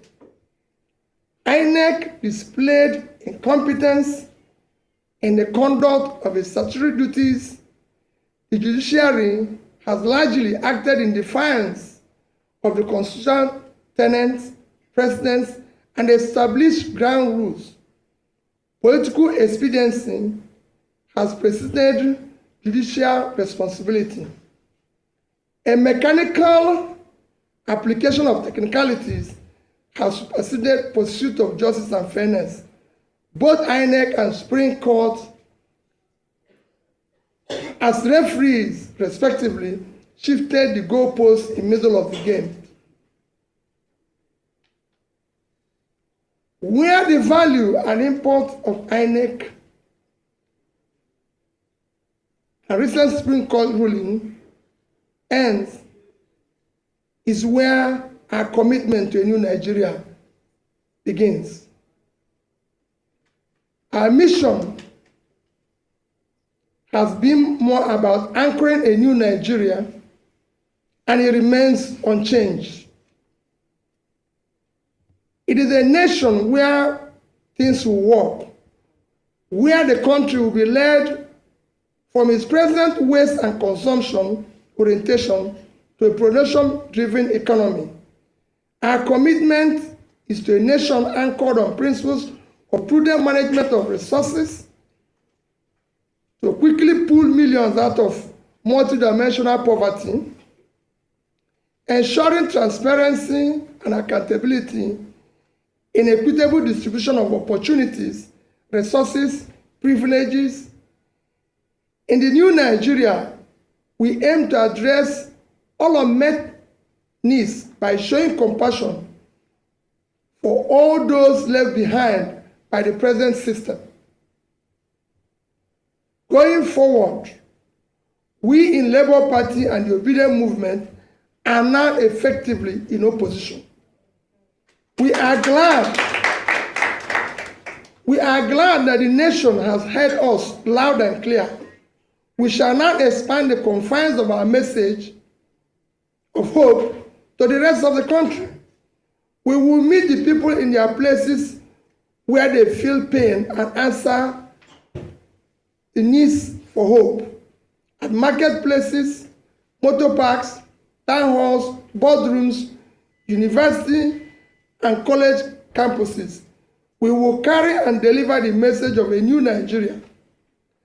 As stakeholders and elected Labour Party officials, we will remain loyal to our manifesto. We will continue to canvass good governance and focus on issues that promote national interest and unity and cohesion. We will continue to give primacy to our Constitution, rule of law, and the protection of other liberties. We will offer checks and balances and will vie robustly in forthcoming elections to elect those who share our vision of a new Nigeria. Given the present national circumstance, there is compelling need for a strong political opposition. We shall therefore remain in opposition, especially because of the policies and governance modalities that we in Labour Party campaign for, especially the issue of reducing cost of governance, moving the country from waste and consumption to production, reducing inflation, ending insecurity, promoting the rule of law, guaranteeing the responsibility to protect and stabilize our national currency, are clearly not the priorities of the present administration, nor is it interested in achieving sustainable development goals. It has one thing that has gladdened my heart in course of the struggle in the past 18 months. It is the passionate desire of our people, especially young Nigerians from across ethnic and religious divides, to construct a new and restructured Nigeria that will work for all Nigerians. The goal remains the guiding light and abiding inspiration. Finally, I thank all Nigerians who believed in what is now only a revolution postponed. We deeply appreciate the unalloyed, non-partisan moral support millions of youths and ordinary Nigerians across ethnic, religious, geopolitical divides have continued to give Dati and I. We extend our heartfelt gratitude to Nigerians who have supported this mission from the onset. We salute the leadership and members of Labour Party, the Obidients movement, the Obidients-A presidential campaign, Nigerians in diaspora, support groups, and all people of goodwill who worked diligently and hoped for realization of the beginning of new Nigeria in this election cycle. Nigerians who supported our cause have done so out of patriotism and their sincere conviction that our nation requires and deserves dedicated and visionary leadership who will lead Nigeria toward a brighter future. The energy and dedication of Nigerian youth and Obidients movement have been simply amazing. I appreciate and salute them. I want to assure them that this is not the end of our journey, but in fact, the beginning. Nigerians heard you. The world have taken note and will not forget easily. We shall endure, persist, until we reach our destination, because the new Nigeria is our destination. A destination is not an event. We thank in a special way our legal team. We also thank elder statesmen whose wise counsel were immeasurable. To them, we wish to state unequivocally that this judicial outcome, an obvious misinterpretation of substantial justice, has by no means foreclosed realization of a new Nigeria that is possible. On personal note, I take pride and express gratitude to those who share our vision, who have exhibited rare courage to challenge the nefarious system, the genuineness of individuals, identities, and their defining and qualifying particulars up to the highest extent allowed by law. Nigeria holds and Obidients movement have been simply amazing. I appreciate and salute them. I want to assure them that this is not the end of our journey, but in fact, the beginning. Nigerians heard you. The world have taken note and will not forget easily. We shall endure, persist, until we reach our destination, because the new Nigeria is our destination. A destination is not an event. We thank in a special way our legal team. We also thank elder statesmen whose wise counsel were immeasurable. To them, we wish to state unequivocally that this judicial outcome, an obvious misinterpretation of substantial justice, has by no means foreclosed realization of a new Nigeria that is possible. On personal note, I take pride and express gratitude to those who share our vision, who have exhibited rare courage to challenge the nefarious system, the genuineness of individuals, identities, and their defining and qualifying particulars up to the highest extent allowed by law. Nigeria holds out hope of infinite possibilities leading to a desirable greatness. I remain consistent in my belief of a possibility of a new Nigeria built on character, competence, capacity, compassion, integrity, respect for the rule of law based on justice and fairness. God bless you all. God bless the Federal Republic of Nigeria. Thank you. Oh, wow. Thank you, Your Excellency. Please, That was a press conference. There'll be questions and answers also. Let's listen to the questions. Labour Party presidential candidate Peter Obi addresses the international media where he criticized the Supreme Court for affirming the victory of President Bola Ahmed Tinubu as the winner of the 2023 presidential election. He says the judgment is a breach of confidence that Nigerians have in the judiciary and an unnecessary show of force in enforcing illegality. Peter Obi says he disagrees strongly with the ruling of both the Election Petition Tribunal and the Supreme Court, even though he acknowledges that the Supreme Court ruling marks the end of a search for justice over the conduct of the 2023 presidential election. The Labour Party flag bearer also heaped criticism on INEC for failing to carry out its duties of conducting free and fair election.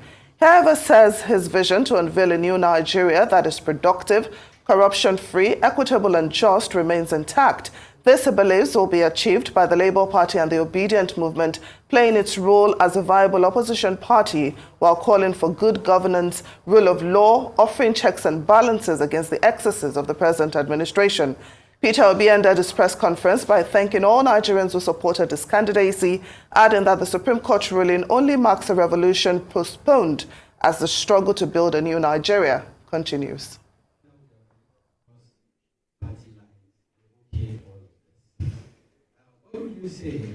That questions and answers. Well, let's just listen to the answer. Then definitely we need to wake up really. We Nigerians, we need to wake up, take the country back. He has said it. He has done his part. He has come to that. Well, thank you very much. Let me first. The Supreme Court is the end for him. But now elucidate it's not the end. It's just the beginning. Supplementary budget. Let's listen to him. Is a budget that is meant for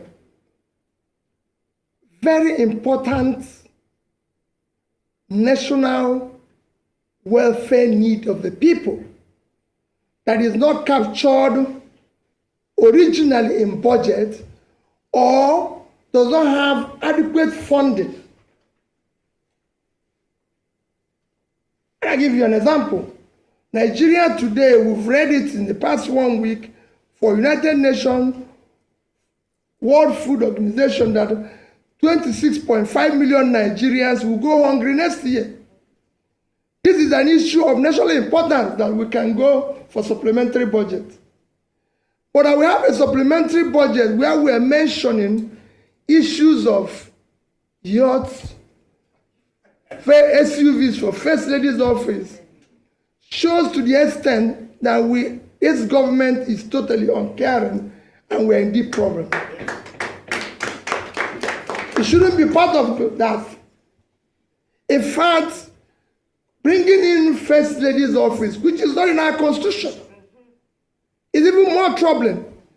All funds meant for First Lady's office should be allocated and addressed to dealing with the girl-child issue of education, to deal with the issue of education of the girl child in Nigeria. The First Lady is there to look after the husband and work with him and everything to ensure that everything works well.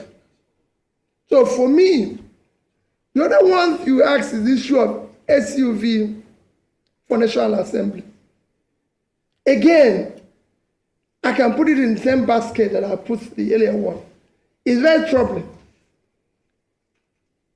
The SUVs for both houses will cost in region of, I think it's in the region of about 60 billion, if I'm right. Nigeria today, our primary health care today is collapsed. Which consequently, Nigeria now have higher infant mortality than India, a country that is 7 times our population. For you now to use funds that is higher than the fund allocated to primary health care to buy a car for 400 people, it shows height of insensitivity.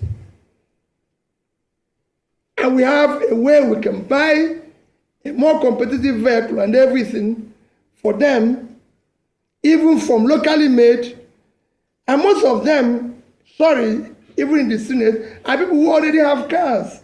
We don't really need to buy vehicles for them because some of them are my colleagues, ex-governors and everything. Do they need new cars again? It is time we must shake and show responsibility to what is happening. People, Nigerians are already scamping for food from waste bin. And we're doing this. It shouldn't be. And I can go further to give you an example of how I handled it even when I was governor. So it's not the first time. When I became governor, I found out that the justices of High Court don't have cars in Anambra State. The permanent secretaries don't have cars. And when I became governor, they ordered for me 2 bulletproof vehicles. And I said no. Collect the money back, paid it to PAN, and said supply us 60 406 cars, 18 to the justices, 18 to PANSEC, few to the commissioners that are appointed. The rest became my deputy governor and myself. Throughout my first term, everybody in Anambra said they used 406. Nobody, but it was meant for 2 bulletproof cars, the money we used to buy these cars, and nobody killed us in that 4 years. So it is time for us to use money very judiciously. Thank you. My name is Georgina of Radio Nigeria. Now that the Apex Court has passed the final verdict, how do we build a nation to avert these court cases in subsequent elections?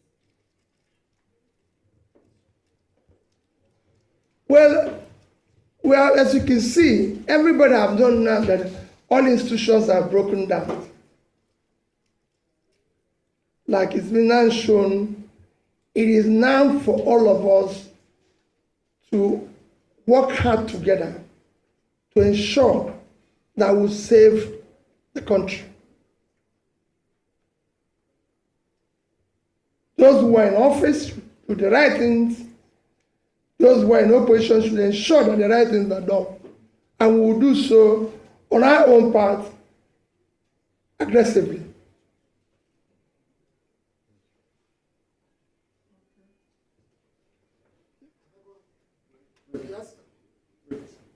Right.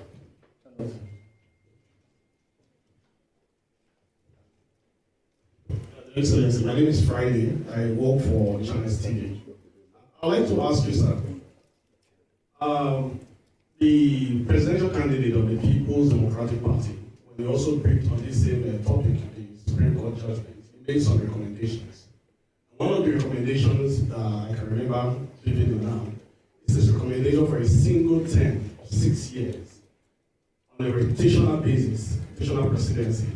What's your view on that? And I just want to take you quickly on the issue that my colleague from Daily Trust raised, the issue of cars for people in the National Assembly. It is true that your party is in opposition now, since by virtue of the judgments of the Supreme Court. But you have your members of your party who are in the Senate, like we have one of them here. We also have some of them also in the House of Representatives. They are beneficiaries of this. So, to what extent are you going to engage with them? And of course, those lawmakers at the state level, so that they will stand different from other lawmakers in these parties that seem to be doing things contrary to your vision?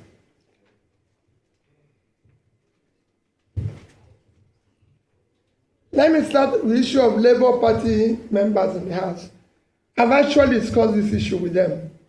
Surprisingly, I can tell you, I heard that these vehicles are official cars.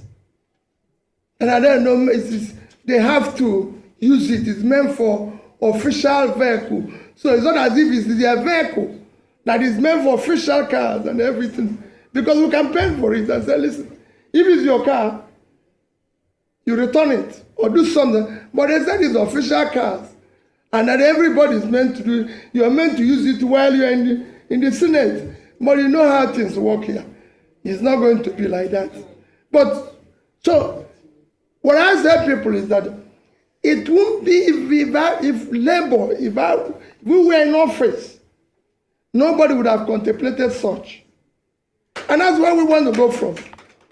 Because it is not enough to do the wrong thing and then start correcting it, but it shouldn't even be. Just like people are saying, oh, maybe the issue of yield have withdrawn, or this one, it shouldn't even be mentioned in the first place, because it touches the sensibilities of people to do that.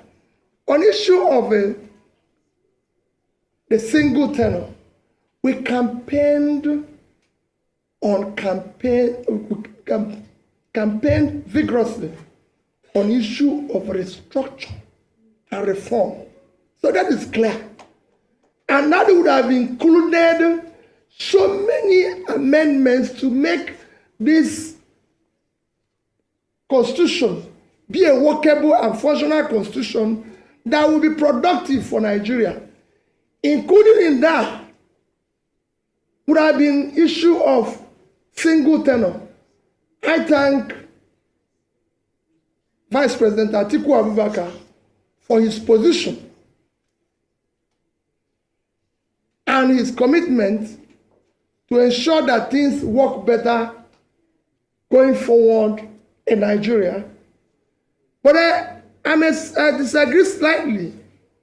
I will go for 5-year tenure, which will go for 30 years, rotational, or 5-year tenure. And I'll still campaign for one thing. If we cannot go back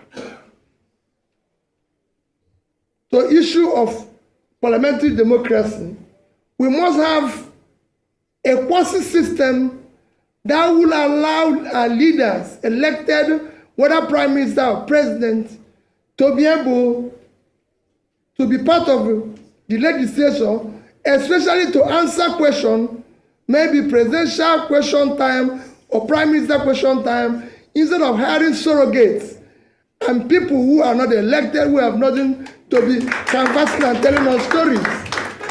We want to hear it from the people we elected now. And that is critical. It's very important. We cannot continue with this way where we are now, where people have outsourced leadership.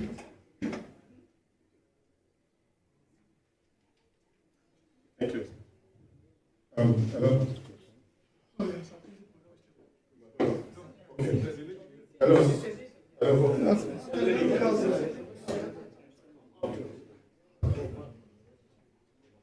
Good afternoon, Your Excellency. I'm going to my name and I report for after the general election. There were calls for you and the presidential candidate of the People's Democratic Party to come together and unite to fight the APC government. And after the elections, people were still saying that if you had obeyed such calls, that we would have been having a different story. Do you regret not, answering those calls? And do we see you, collapsing your structure to have this kind of a thing in the future? Thank you. Thank you. We don't regret anything we did. We came out and campaigned on a new Nigeria. No other party did. And our position remain consistent. We're consistently consistent on that. On a new Nigeria. A Nigeria where things will be done properly. So we're not regretting anything. We don't know who knows tomorrow. If you can predict tomorrow, I don't think you'll be here. We can't predict tomorrow, but I'm telling you where we are. Our commitment is on a new Nigeria, and we remain committed to it. My name is Brendan, East Nigeria. You make an assumption to being a strong opposition to this ruling government. The charity begins at all. First and foremost, I know that there's crisis in Labour Party. Even the German state the crisis in Edo, from what we have read so far and what we have seen so far, how do we intend to reconciliate everybody across the country so that they can have a viable opposition? Okay. I hope this is the last, is that the last one? Yeah, the last one. The last one from here. The last one from here. My addition is that since you have exhausted all the legal means to reclaim the mandate, many of your supporters, the young Nigerians, they are tired, thinking that is it going to remain like this with the way the Supreme Court, the Court of Appeal, and the Tribunal has settled this situation. So many of them are drawing back. What advice will you give to them to reclaim that hope of a new Nigeria?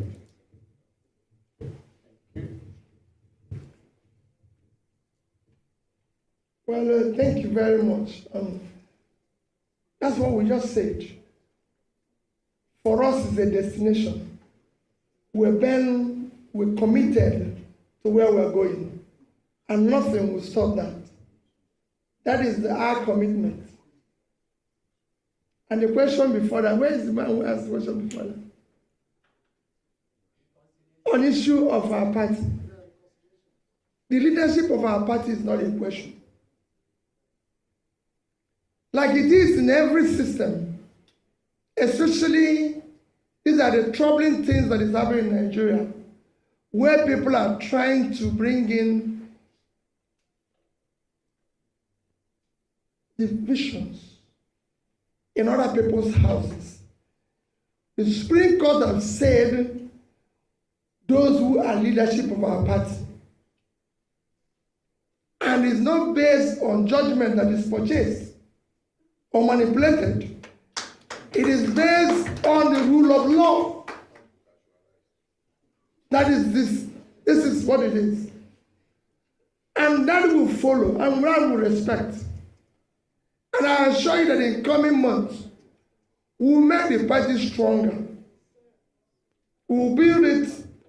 Those young people he's mentioned that are virtually tired and widow, we'll re-energize them.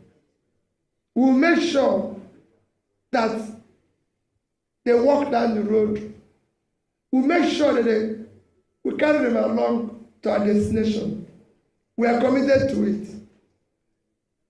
Labour Party, the Obidients movement, everybody will come out of this stronger, better, more committed to a new Nigeria.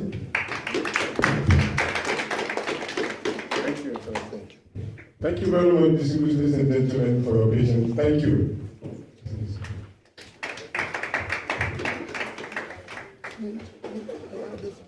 You've been watching a live broadcast from the nation's capital, Abuja, where the Labour Party presidential candidate Peter Obi has been speaking to the media on his reservations about the Supreme Court ruling and the state of the nation. While criticizing the ruling of the Supreme Court, he also acknowledged that welfare of the judiciary is lacking while those in power live an ostentatious lifestyle. Peter Obi, who says all institutions in the country have broken down, promised to keep pushing for a new Nigeria as an opposition figure, while calling for restructuring and a return to the party. We carry them along to our destination. We are committed to it. Labour Party, the Obidients movement, everybody will come out of this stronger, better, more committed to a new Nigeria. Thank you, sir. Thank you. Thank you very much, distinguished ladies and gentlemen, for your patience. Thank you.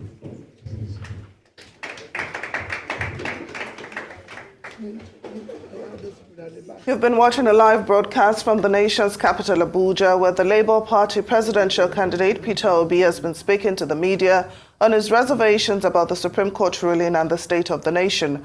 While criticizing the ruling of the Supreme Court, he also acknowledged that welfare of the judiciary is lacking while those in power live an ostentatious lifestyle. Peter Obi, who says all institutions in the country have broken down, promised to keep pushing for a new Nigeria as an opposition figure, while calling for restructuring and a return to the parliamentary system of government. Yeah, and that was today's press conference. His Excellency Peter Obi, and we all heard him. Okay, on this evening, the verse, I mean that he had a real interview with Arise TV. I love that he says it as it is. No holding back. As it is. Look, Nigeria, Nigeria, the ball is in our court. The ball is in our court. We have to take it back. Nigeria is now or never. You know, I love that song by Sono Koso. Nigeria is now or never. Whether we lose it, whether we win it, or we'll lose it forever. Either we lose it, either we win it, or we'll lose it forever. This is the time right now, man. Yes, Supreme Court has failed the people woefully. They used to say Supreme Court is the highest, I mean, it's the highest hope of the common man. But man, it's just they frustrate the common man. That is the truth. And we are Nigerians, I don't really get it. Seriously. They don't, they don't, they don't, they are used to bearing suffering. Not for how long, man? For how long we continue to live like that? Enough is enough. We have to take Nigeria back. I will play the interview of Amendati with Arise TV this evening. He has said it that the power belongs to the people. It's now left for the people. It's now left for the people.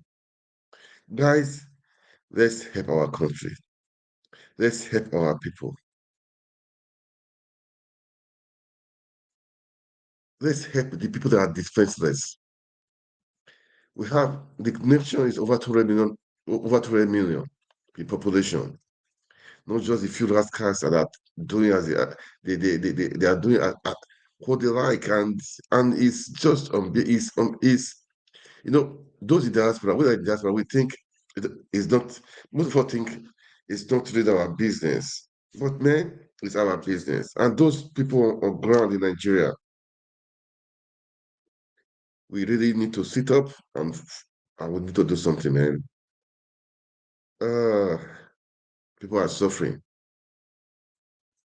If you don't care about people, care about your country, care about your clan, your village, you just care because it's just so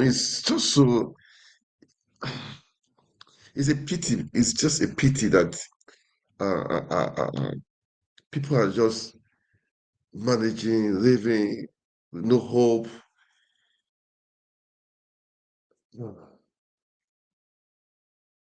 It's I don't know. It's it makes me annoying. It makes it, at times when you watch that video of the you see person with passion.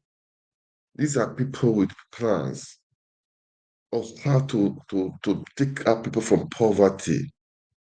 This government, they have no plan for you.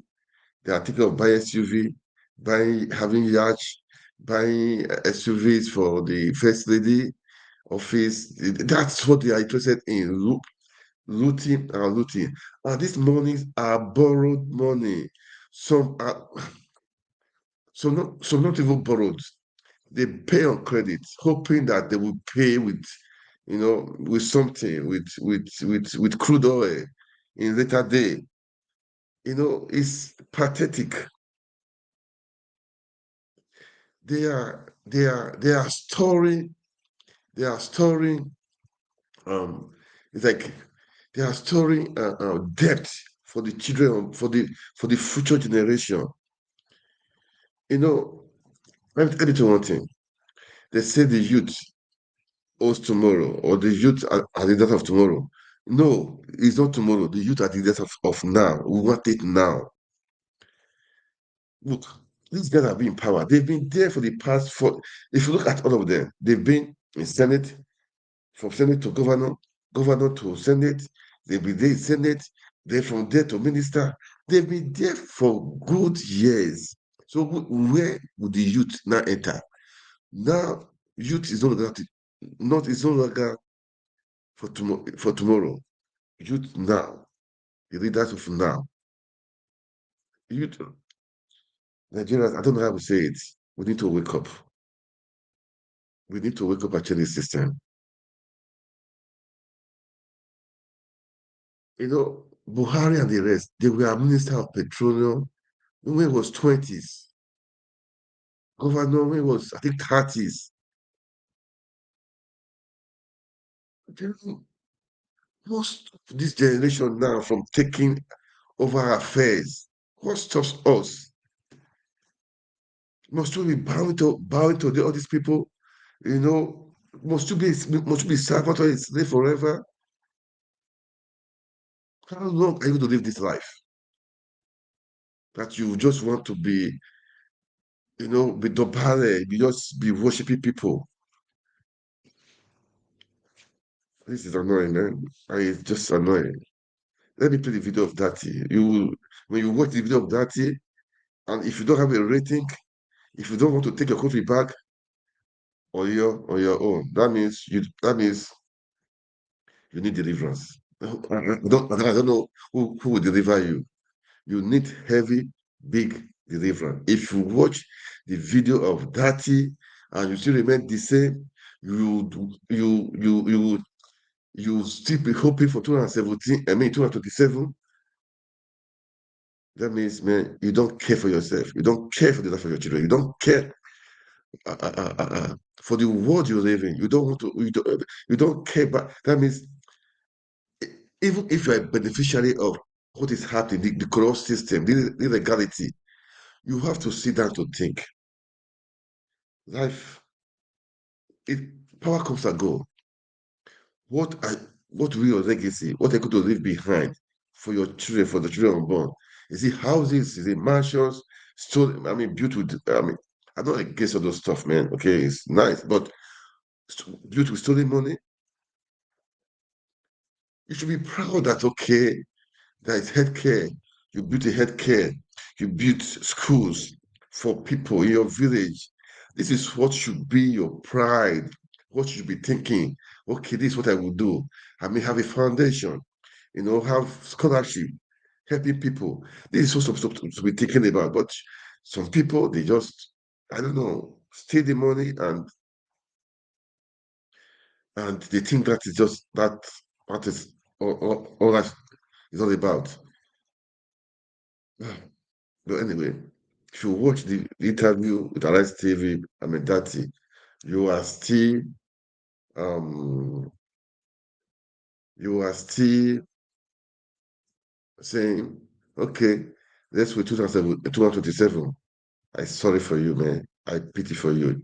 And those people, look, this is not about a party right now. It's not about a Labour Party. It's not about PDP or APC, PDP. No, it's about taking our country back.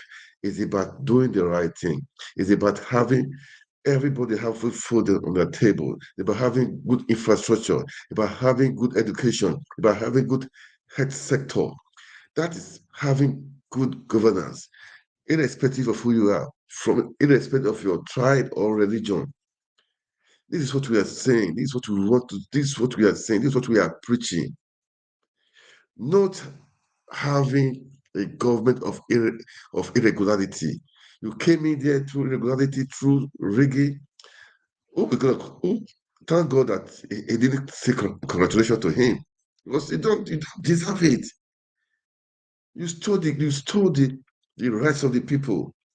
You stole the rights of the people, so you don't deserve to be congratulated. And if he had done that, well, thank God he didn't do that. Thank God he didn't do that. And man, at times I sit down trying to, I just wish people really understand what is happening. This all these politicians, they don't have the interest of the people at heart. People are dying, people are suffering, school fees are hacked up, people are suffering, they are taking off, they are ordering SUVs, costing billions of naira. People are suffering, they are thinking of going on going the waterways with yacht. People are suffering, they are thinking of first lady stuff, SUVs and the rest. Okay, okay. Please let me what do you think? What is the next step? Because you will listen to Peter to Dati. He has said it. Peter Obi and him, they've come to the end of the road as per Supreme Court is highest of the land. But the people has the final say. What does that mean? I'm going to play the video. We're going to watch it. After watching it, if you are still like this, you don't want to take your country back, you don't want to do the needful, it will just be it. I mean, it it's gonna be a pity. I mean, is it? That means I would say a sorry state. When you are in a sorry state, that means man, is just um pathetic. Pathetic, man. That means it's pathetic. That means when I say irredeemable, I have to use that word because I believe in possibilities. I believe anything is possible. So I won't say irredeemable, okay?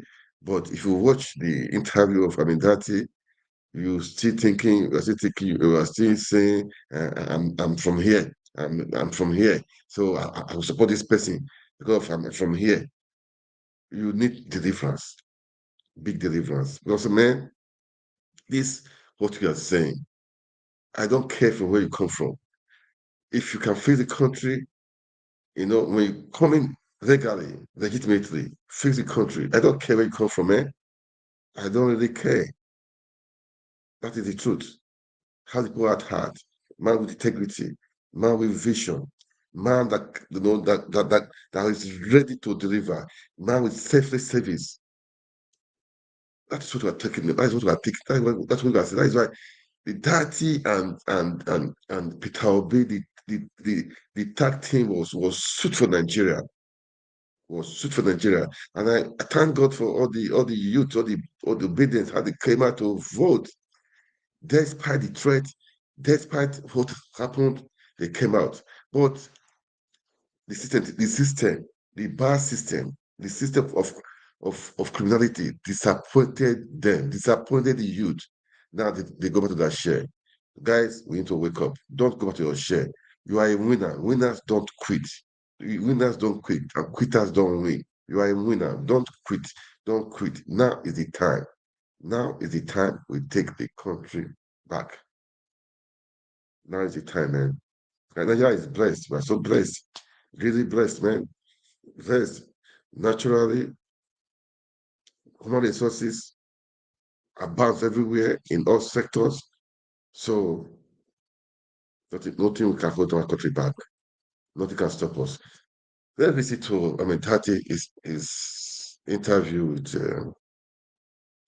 Arise TV this night after the World Press Conference. So we had the interview with with Arise TV. Okay, so let's listen to him. As I said, if you listen to him and oh God, taking our country back, making Nigeria work again. That is the thing.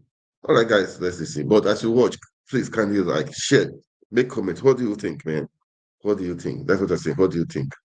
What do you think we are good to do? I'm not against anybody, man, but I believe in doing things. Have I mean, um,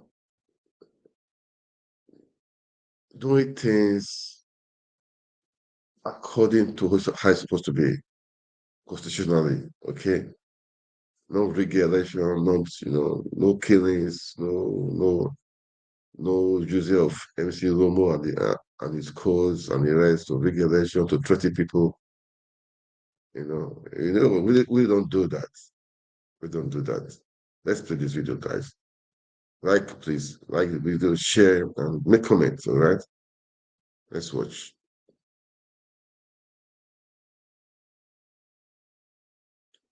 Sorry, just a moment, please. Now, a fairly determined speech there by Peter Obi today. What was the point of it? That the judgment eventually and ultimately from the Supreme Court stands accepted, largely because we can't do anything about it. We reject it, we disagree with it, and we cannot accept it, but it stands accepted because there is nothing we can do. That is the end of the road for Excellency Peter Obi and myself as candidates. But I think as this interview progresses, I will be able to tell you another point of view. And if I may just begin now, I'm not here to tell Nigerians that oil was discovered and we forgot about agriculture, or that there is unemployment leading to insecurity. I'm here to, for the sake of my country, say things that matter. I'm not here to regurgitate. I'm here to rescue Nigeria. Mm.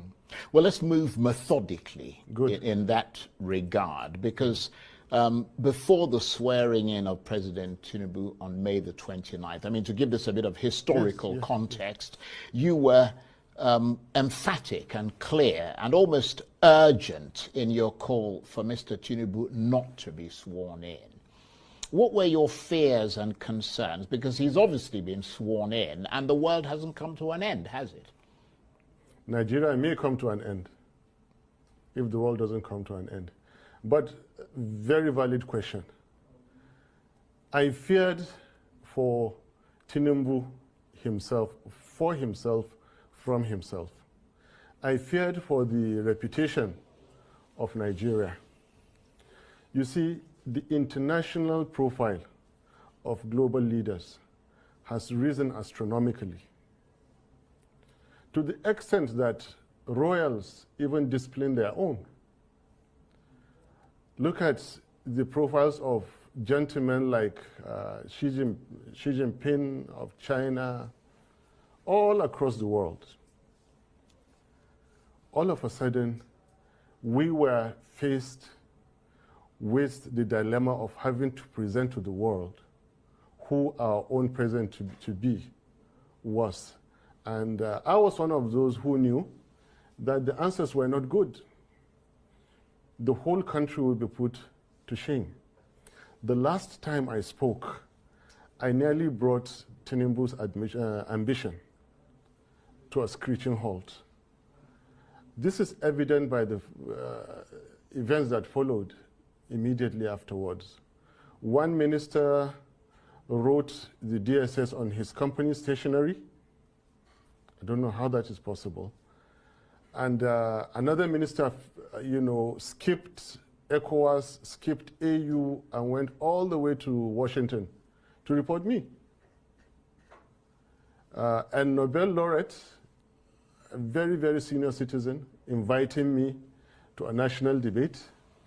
And I'm not that smart enough, even though my dear good friend Chimamanda acted on my behalf. And then DSS coming out a week later, under duress, of course, you could see, to do the bidding of that minister. This shows they were scared. My simple point was that no constitution or any part thereof shall be breached in order to install a president. And if that is done, that presidency will remain unconstitutional. And I remain on this point. I pointedly say he must not be sworn in. They have gone ahead to do it. It is not the first time. Out of 16 heads of state stroke presidents of Nigeria, 9 were not elected. 7 were, out of that 7, 1 still part thereof shall be breached in order to install a president. And if that is done, that presidency will remain unconstitutional. And I remain on this point. I pointedly say he must not be sworn in. They have gone ahead to do it. It is not the first time. Out of 16 heads of state stroke presidents of Nigeria, 9 were not elected. 7 were, out of that 7, 1 still remains challenged, Alhaji Tinubu. Challenged. And that is because of the constitutional breach. Now, my attitude from day one was that, based on experiences, let's forget anything electoral. I know the system deeply. My boss, Obi, knows the system deeply. Let's go for the constitutional point. Yes, of course, there is that issue of the forfeiture. There is the forgery. But the clearest one we could get was on the FCT point. Now, get that FCT point, get him not sworn in. There are at least 2 other constitutional channels while sustaining democracy that we could have followed, but they wouldn't. Right. Well, in that regard, it must have been another aftershock for you then, because both the Election Petitions Tribunal and the Supreme Court have affirmed President Tinubu's victory. I wonder to what extent that has left you personally, politically shaken and unsure of the ground. Point of correction. Talking about. Point of correction. And this is where I respectfully differ. And it is within my fundamental human rights and constitutional rights to differ. The petition court and the Supreme Court, please quote me on this, did not actually affirm the success of Tinubu's presidency. They upheld the unconstitutionality of that election. And they are happy for it to remain so. And they have the power. Nobody can do anything about it. That is why we said it is an unreasonable show of force. If there was something we could do, we would stop it. But we are law-abiding citizens. That is why I'm here sitting with you today and still complaining. I was not shaken one bit. I will never be shaken by certificate forgery, by forfeited money over narcotics. I will never be shaken by IREV switched off in the middle of the game when they saw us winning. Labour Party won 2023 presidential elections. No doubt about it. They are cheats, they are bullies, and they have taken full advantage of the situation in Nigeria. When you ask me what is the situation in Nigeria, I will go ahead and tell you some fundamental things that say why we are in this situation today. Right. Can I go ahead? Yeah, but let me ask you this, though, Yes. because you're making the point, the points you're making, obviously, as you said, that it's your right to air your sort of Yes. assessment, but we are now unquestionably in the Tinubu era, and he's clearly made some bold moves since he was sworn in on May the 29th. What do you think his presidency has delivered so far? Disaster. There is nothing bold or special about making appointments. Anybody can make appointments. Any right-thinking businessman, I like this guy. any It's a public servant disaster. can make appointments. There is nothing. People jump over you, pay money, buy appointments. Most of the appointments you see are Well, that's paid an for. allegation we can't substantiate, of course. Anyway, what I'm saying, there is nothing about making appointments.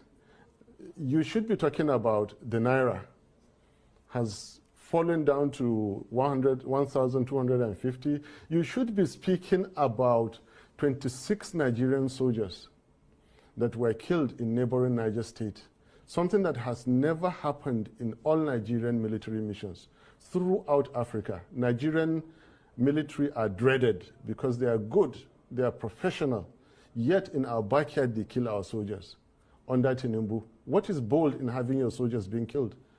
To rub it in, they followed with killing another 8 soldiers. To rub it in, villages, almost on daily basis, that is the news, everywhere in Nigeria. This man has delivered nothing and is poised to deliver nothing. Well, they have not moved an inch Nigeria from consumption and waste to production, and they will not do it. They will not stop the killings and start the healing. Well, they will not stop the stealing and start the keeping. And they will not stop slide of Nigeria, and they cannot start decline. Well, I mean, the international community, certainly some in the international community, would beg to differ with your assessment, because I wonder what your reaction is to the latest Fitch international ratings agency, which is hugely respected across the world, and that is the front page of this day newspaper today. Fitch has rated Nigeria's credit worthiness as stable. It's given it a B-. I mean, surely that suggests that international confidence, and it did actually say that, in the Tinubu government is growing. Well, can I just make the point? Even though, in fairness to some of the points that you're making, according to Fitch, that rating is constrained by what they described as weak governance, low non-oil revenue, security challenges, which you talked about, high inflation, low forex reserves, and weakness in the exchange rate framework.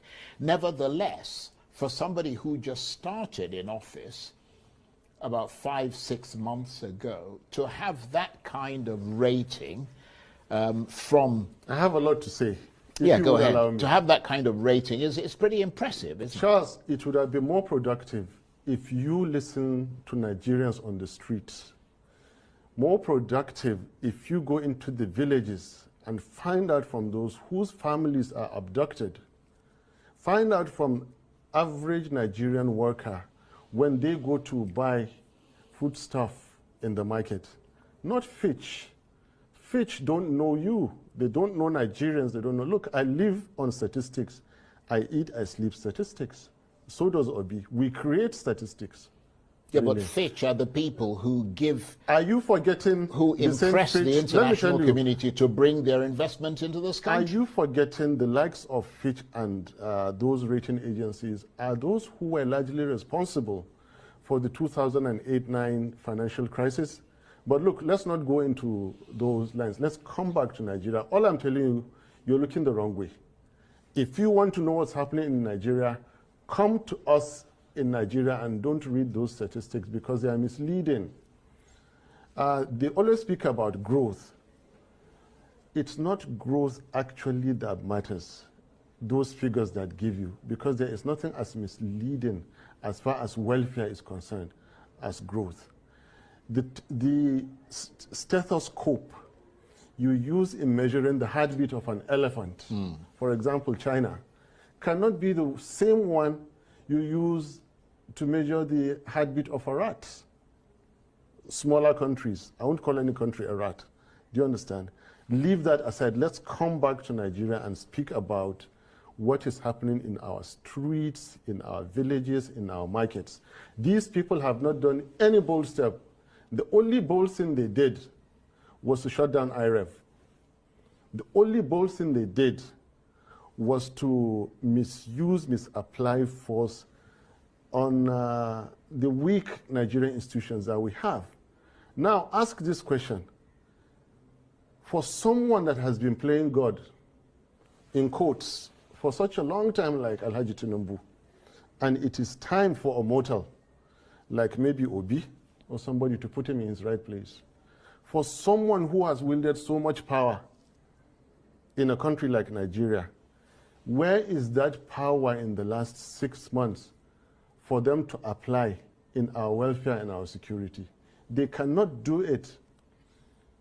They are in power for themselves, for their ego, for their wealth, for their comfort, for their own considerations, not for Nigeria. We are pained about every soul that is killed, that is abducted and killed. We are pained by every naira that is paid as ransom. And we are committed to stopping that. And stopping we will. And I'm telling you, give these people... as a member of the opposition? Stopping we will whenever we get the power to do this. So between now... let me finish. Where is the power? The same kind of power they used in getting Mahmoud Yakubu 4 a.m. to declare them against the provisions of the Constitution. Where is that power to prop up the exchange rate of Naira, to stop the killings? They don't have it, and they will not do it. Well, you did say that you wanted to move forward, because obviously we've established the fact that the election is over. You have grievances against the results, but he's been affirmed by the Supreme Court. You said methodical. Let's now be methodical. What I want to tell you is that the big picture, we say democracy is government. Well, let me just go. Democracy is not government of the people, for the people, by the people. Democracy is government of the people who have earned their rights, for the people who can protect their constitution, by the people who can exercise civil liberties. So given what when they say people, what kind of people? The people who will fold their arms while their constitution is violated, then democracy is not for you. I have said it. It belongs to only those who can practice it with due respect. So just hold on. Right. I was going to ask you what your assessment of the state of democracy is in Nigeria, given what you just said. It is poor. The people have to wake up to the challenges. For a people that are ready to accept anything, then anything will happen to them. Again, in quotes. You see, a fraction of 1% difference in a political DNA of a society can spell the difference between servitude and freedom. Last year you saw it. Indian farmers sat in a location for 1 year because of one obnoxious government policy, until Indian government reversed it. Before the war in Israel, Israelis were in the street for 16 weeks, counting. You can count so many other countries. Nigerians are not yet ready to do this. As I'm speaking to you, the likes of my former friend who would say it's treason, is all that, I am educating Nigerians. Rise up for your rights. No justice of Supreme Court will give you democracy. Yeah, you have to go out. But they're not going to be able to reverse that, Let me are finish. They will. I mean, they Nigerians, can't. This is Constitutionally, no. Constitutional and legal. And this is where I differ. With all modesty, okay, I don't mind being alone on this. But I know I'm not breaking any law, and I have never had a criminal record. So what are you actually calling on the people to do? I'm trying to understand what you're saying. I'm getting to that. Sure. We're running out of time. So I'm saying that, and again, this is instructive. I'm saying that we, the people that stood to form the Nigerian Constitution today, it is not over. For we, the people, power is that which remains standing when there is nothing to oppose it. A leader is he who remains followed when there is nobody to challenge. Authority is that which is implemented when there is nothing to stop it. They have the leaders in place now with wielding authority with political power. But power and sovereignty belongs to the Nigerian people, we the people, on whose behalf an elected government is exercising that authority. Now, where the people are dissatisfied with the rulings of their courts, they own Nigeria. Alhaji Tinubu does not own Nigeria. Peter Obi does not own Nigeria. Yeah, but the Nigerians on the streets own Nigeria. But the and APC, listen, I'm getting to the point. The APC would argue that you don't own Nigeria either. That you have a portion of the electorate that voted for you. I'm not telling you it is not over. I'm telling you it is not over. For Peter Obi and me, it is over. For we, the people, the Nigerian people, at any point in time, they can take back Nigeria. Especially where their constitution has been violated. Especially where all that the Supreme Court ended up doing was to sustain the unconstitutionality of a certain election. Let me come in here, because between now and 2027, which is when the next presidential election is due, how do you think things will play out? And what role do you see yourself and Peter Obi and the Labour Party playing in that? When the Nigerian people rise to defend their constitution, anything can happen. And well, this that sounds quite a bit worryingly frightening. Look, we are in a worryingly frightening situation. I told you I'm not here to repeat what you've been hearing. And I was prepared to come here. I have never had a criminal record. I love my peace. And I'm repeating that when the Nigerian people decide, Nigeria is theirs for the taking. And any fraudulently elected government, is fair game for them. Nigerian people have the right, the constitutional right. As we speak now, DSS can go and interpret. They have lawyers there. Police, IG, and everybody can go and interpret. The Nigerian people have that power. Not Obi or Atiku or anybody. Nigerian people have the power at any point in time to take their country. All they have to do, not even seek approval. They give notice. It's interesting. And listen. You turn away the barrel of your guns, away from the Nigerian people, and point them at the enemies of Nigeria. This country belongs to Nigerians. Well, you've made that point. When Nigerians decide, but if they want to practice democracy, they will take this country. It has happened before. The military decided they took Nigeria for so long, they fixed Nigeria and handed it back. Now, whoever thinks that the Supreme Court will give democracy from any courtroom, the way it appears now is mistaken. It's interesting. Nigerians have to go out. You've made that point. Nigerians have to go out and democracy. And this is not a treasonable comment. I am not a careless person.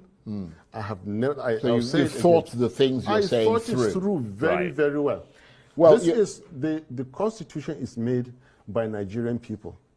The Supreme Court is a sub of one chapter that the Nigerian people constitutionally came out that we the people, and the same constitution says that no person or groups of persons shall take over the governance of Nigeria or any part thereof except as prescribed by this constitution. And go and read the constitution of Nigeria. The serving Alhaji Tinubu Malam Shetima government breaches the Nigerian constitution. Okay, can I come in here for a minute? Yes.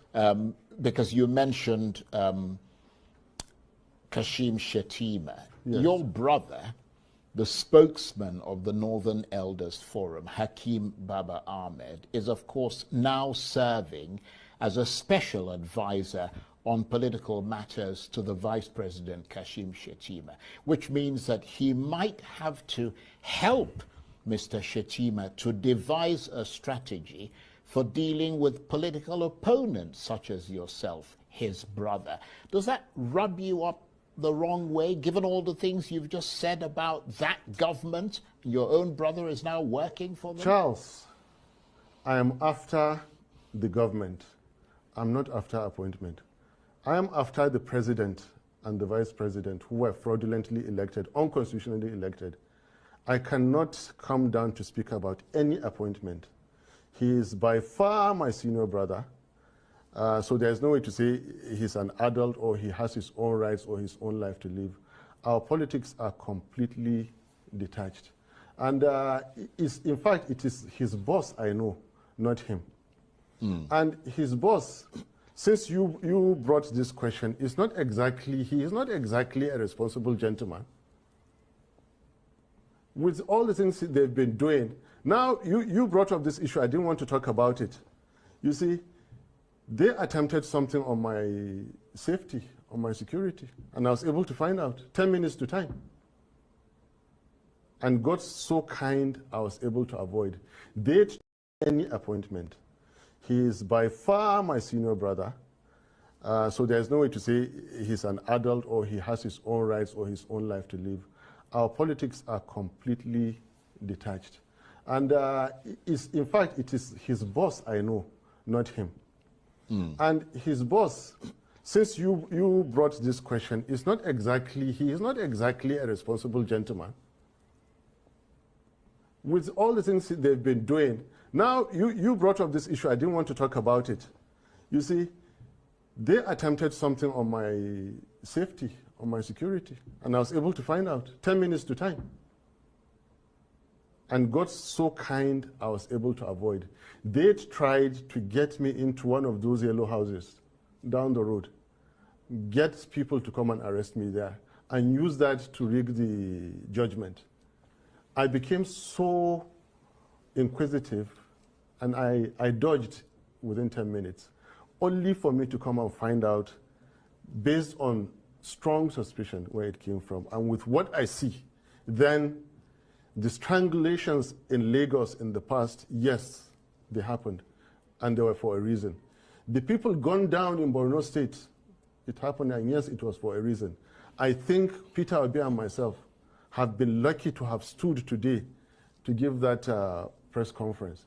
So the least, taking my senior brother to give him an appointment, is the least of my worries. I am not worried about any appointment. Right. Well, let me bring in another. If he likes, he can go and take the entire Baba Ahmeds and give them ministers. I don't mind. Well, let me try. I will still. You'll still stand by the things you say. It is an unconstitutional. Which is impressive that you stand firmly by your beliefs. Yes. But you were called fascist by the Nobel laureate Professor Wole Soyinka because you and Peter Obi claimed you had won the election. He used those words. He accused you of trying to force a lie on the Nigerian people. How much did that broadside affect you, coming from someone with such a stature as Wole Soyinka? Please, I respect him too much, and I have more important issues to discuss. Let's go to another question. Right, so you don't want to talk about it? I don't talk about okay. Well, come back to Shetima, and I'll talk about Shetima. Well, let me talk about something. A very irresponsible gentleman. Let me talk about something that is imminent. imminent. Be he the vice president or whatever that he is, I'm telling you that he has conducted himself in so many ways in these 6 months that demean the office of vice president, and I'm not happy about it, especially the way he's been treating our elder, Atiku Abubakar. For God's sake, Atiku Abubakar is getting to 80. He is by no measure of imagination Shetima's mate. How can Shetima come out and say that the Kanuris crack jokes with Fulanis, therefore he's going to retire him to Dubai or Morocco? And these are very personal issues. What kind of an irresponsible statement is that to make? Well, I am not privy to having said that. For him, I am, said and that. it is true. And obviously, the vice president's office. So what I'm saying is that leave Soyinka out. Yeah. Bring who matters to me, like Shetima. Bring Alhaji Tinubu. Look, even Tinubu, I have much respect for Tinubu. You heard Shawari criticizing me for me calling Tinubu uncle. I call him Uncle. I said, you saw the picture that I went to greet him in the mosque, and they said that I went to plead. No, it's just respect. But the fact that I respect his age doesn't mean that I will not call him a drug dealer. Yeah, well, or a certificate forger. Well, I don't think you should call him those things. I will, unless you have I will. That is why I said do not evidence swear him in. Yeah, the evidence is there. Yeah, but can I just make the point that on Arise News, they have a right to reply to the things that you said. One of them will come tomorrow. And we're giving them that. One of them will come tomorrow. Let them come and say that. We're giving them that right. Let them come and say that he didn't forfeit $460,000. Well, let them come and say that the I want to tackle you. I want to bring up issues, and I don't mean to interrupt you. My apologies, but I want to deal with issues because we've got about 5 minutes or so left. I want to deal with issues that are upcoming because you did say at the outset you wanted to move forward. Off-season elections are, of course, due on November the 11th in 3 states, Kogi, Bayelsa, and Imo. The Inspector General of Police has just redeployed the Commissioner of Police. That's not my line. Leave in it. Imo. I don't have any answer for you. That's not my line. Right, because I was going to ask you, is it, I mean, we saw, for example, to assess the chances of the Labour Party there. That's not my line. Come back to the substance of democracy, of what the Fourth Republic has done. You know, we all have our specialities in this game that we do. I don't know about those elections. Yeah, but you're the vice presidential candidate of the party. And the more your party gains political traction, speak to me on the more it is good for you. I know, speak to me where I have strength on. That one is for the party chairman and His Excellency, my boss, Peter Obi. They can handle that, but come back to the issue of constitutional breach. Come back to the issue of the rights of the Nigerian people. Come back to the fact that I keep telling you, it is not over. If the Nigerian people decide to rise, they will reclaim Nigeria. The Europeans came, there was no constitution, and they had power. They colonized Africa. So power is when you have the power to do and nobody can say. Now, Nigerians can take this power because their constitution has been breached. Right. That constitution is there. So they had faith. Right. Nigerians had faith. I think you've made that point over and over again. Right. We've got about 3 minutes left. Yes. What is your next move?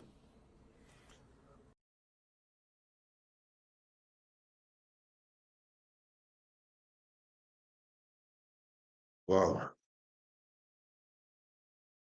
Wow. That was the interview today. I was expecting it to, that was just about 2 minutes to the end anyway. So, I mean, it was a full video. You can see it was a really full video, man. Look, you've watched this video. You've listened to what His Excellency said. Peter Obi said during the World conference. And listen to that here, what he said. We have to take our country back. It's plain and clear. You don't need to hear any other thing again. You don't need a soothsayer again. You don't need an interpreter again. Even if you don't hear, say you are deaf, you don't hear. This one, definitely you will hear it. The power belongs to the people. The people have to take it back. The people got to take it back. Look, man, he has spit it out. He has said it all. I don't know what you guys want to hear again.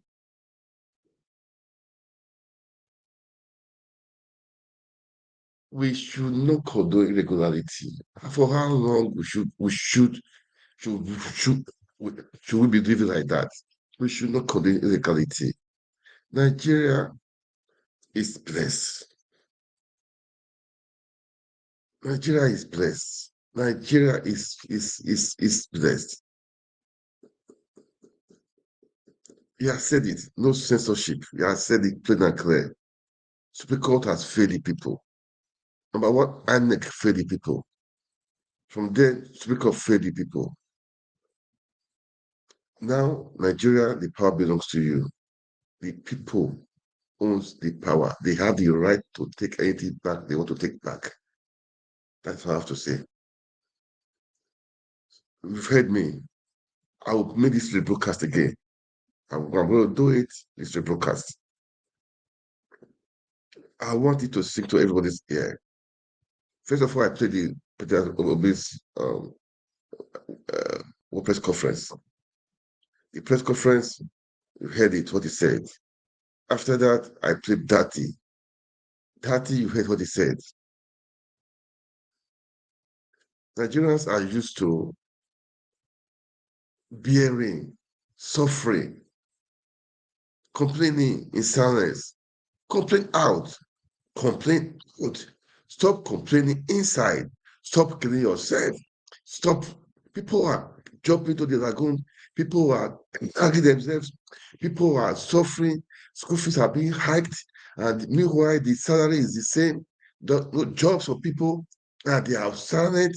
People are stealing money. They are buying SUV. They are talking of yacht. They are talking of first lady SUVs. They are talking of of senators and reps having SUVs for what? Yes, they say it's official car. Look, we have to fix the people first. The people are suffering. Healthcare is poor. Education. Oh, I saw a video. Oh God. Public school. Public school. No roof, nothing. I never really know it's been like this, really. That that was a school, one of the best schools in that one of the best schools in that state. Last time they told me that the school they don't have teachers. I think they said they had just few teachers. I said, "Are you serious?" Class one, those days class one. That time, okay, they have class one to class five. Now before the JSS stuff and SS stuff, we used to have maybe one to E or to F, then two to E or F. We class different teachers. Now they don't have that. One guy will be teaching physics, teaching chemistry, teaching mathematics. I said, are you serious? I was just thinking, I said, this can't be true. And this is one of the schools or one of the best schools there. So I don't wonder those other schools, what would be right now the outcome right now? I just wonder now. And this is what they don't care. This is that they don't care. They allow the private institution to take over everywhere. I'm not against that, man, which is very good to supplement their education. But the school fees for the people that don't have the money, how can they pay it?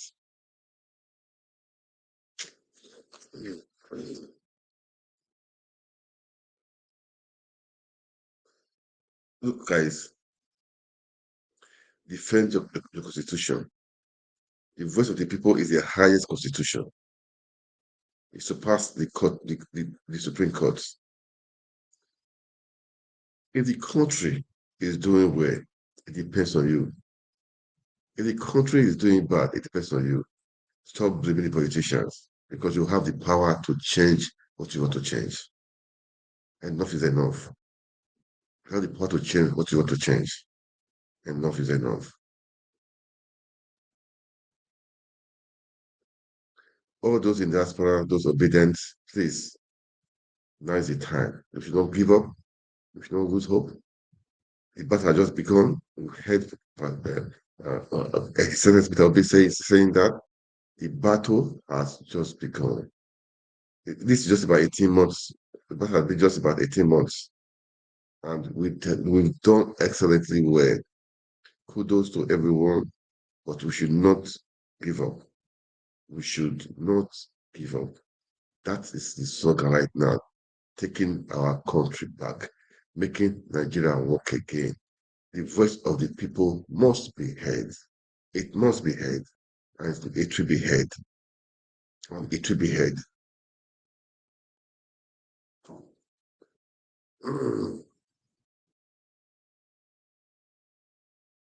Well,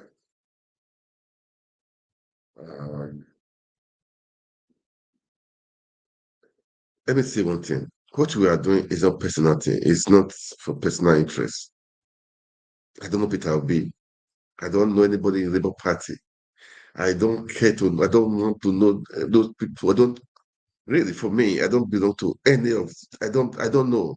What was? It's not for personal interest. Don't know that somebody will say tomorrow. No, we want the goodness of our country. We want our country to prosper. We want the people to. We want the best for our country. That's what we are. That's what we are. That's what we are doing. Is we have people on Twitter talking, speaking. They just want the best. They want people to know the truth. They want people that are suffering to come out of that poverty, out of that slavery, out of that bondage. They should not, they should stop worshiping people. They should respect, they should come out of that share. They should be themselves. You have something inside you, something God has deposited inside of you to make you great. Bring it out. Stop begging all these politicians. Bring it out. You can be the senator. You can be the House of Rep. You can be the House of Assembly. You can be the councillor. You can be the chairman. You can be the governor. You can be the president. You can do it, man. Don't think you don't have the resources. Everything is inside of you. Everything is inside of you. Just you also to do, just break it out. Believe it. Just believe. You can make it happen. Break out that fire in you, man. Change situation. Change things.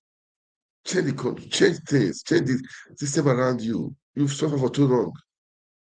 Come on. You suffer for too long. You suffer for too long. Enough is enough. Enough is enough.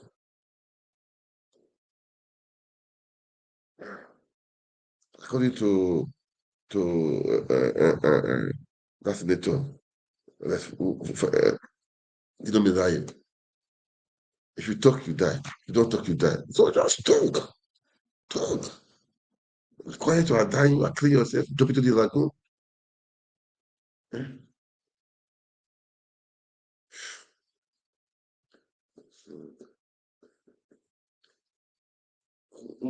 That Nigeria is so funny. It's so funny. Okay, now, last time in Enugu State, the court declared that Peter Umba had no case to answer, that is free, no shaking, all the petition against him. I mean, he holds no water. NYC came out to say that what the guy presented is forged. It's not from the they came out to say it, to give the evidence that that thing did not cause. It's not from them that the guy forged it. Hmm. Today, the court has ruled. Oh God, Nigeria is a comedy. Nigeria, court has ruled that court has disagreed that what NYC said. They disagree with them. They have authenticated the certificate Pitamba presented. They said it's correct, that it's not forged, that they said it's authentic. Not just only that, they awarded uh, uh, uh, uh, I think, how much was it? I think 5 million naira in damages to Umba, and the NYC should pay it. for them to say that the certificate was not from them. Is Nigeria not a funny country? Judiciary is that not a funny country? I mean, judiciary is that a funny establishment? I produce this now, this phone. Somebody said, I produce iPhone. Somebody brought an iPhone. They called me. I said, this iPhone you brought is not from me. I didn't do this iPhone. Then you, the judge, that said that I'm lying. That I am lying. I should pay fine for saying that thing was forged. It's me that it's from my office. It's me that I own it. I see this one. It's not. I did not do this iPhone. This I know my iPhone. I do. You are saying I'm lying. Nigeria, God help Nigeria, man. God help Nigeria. Nigeria, God help Nigeria. I don't know what to say, but the power is in our hand, guys. You out there, take your country back. Take your country back. I mean, that has said it all. He has said it. Judiciary have failed. INEC has failed. Now, Nigerians, don't fail yourself. Don't fail your children. Don't fail the people yet unborn. You have to take your country back. A word is enough for the wise.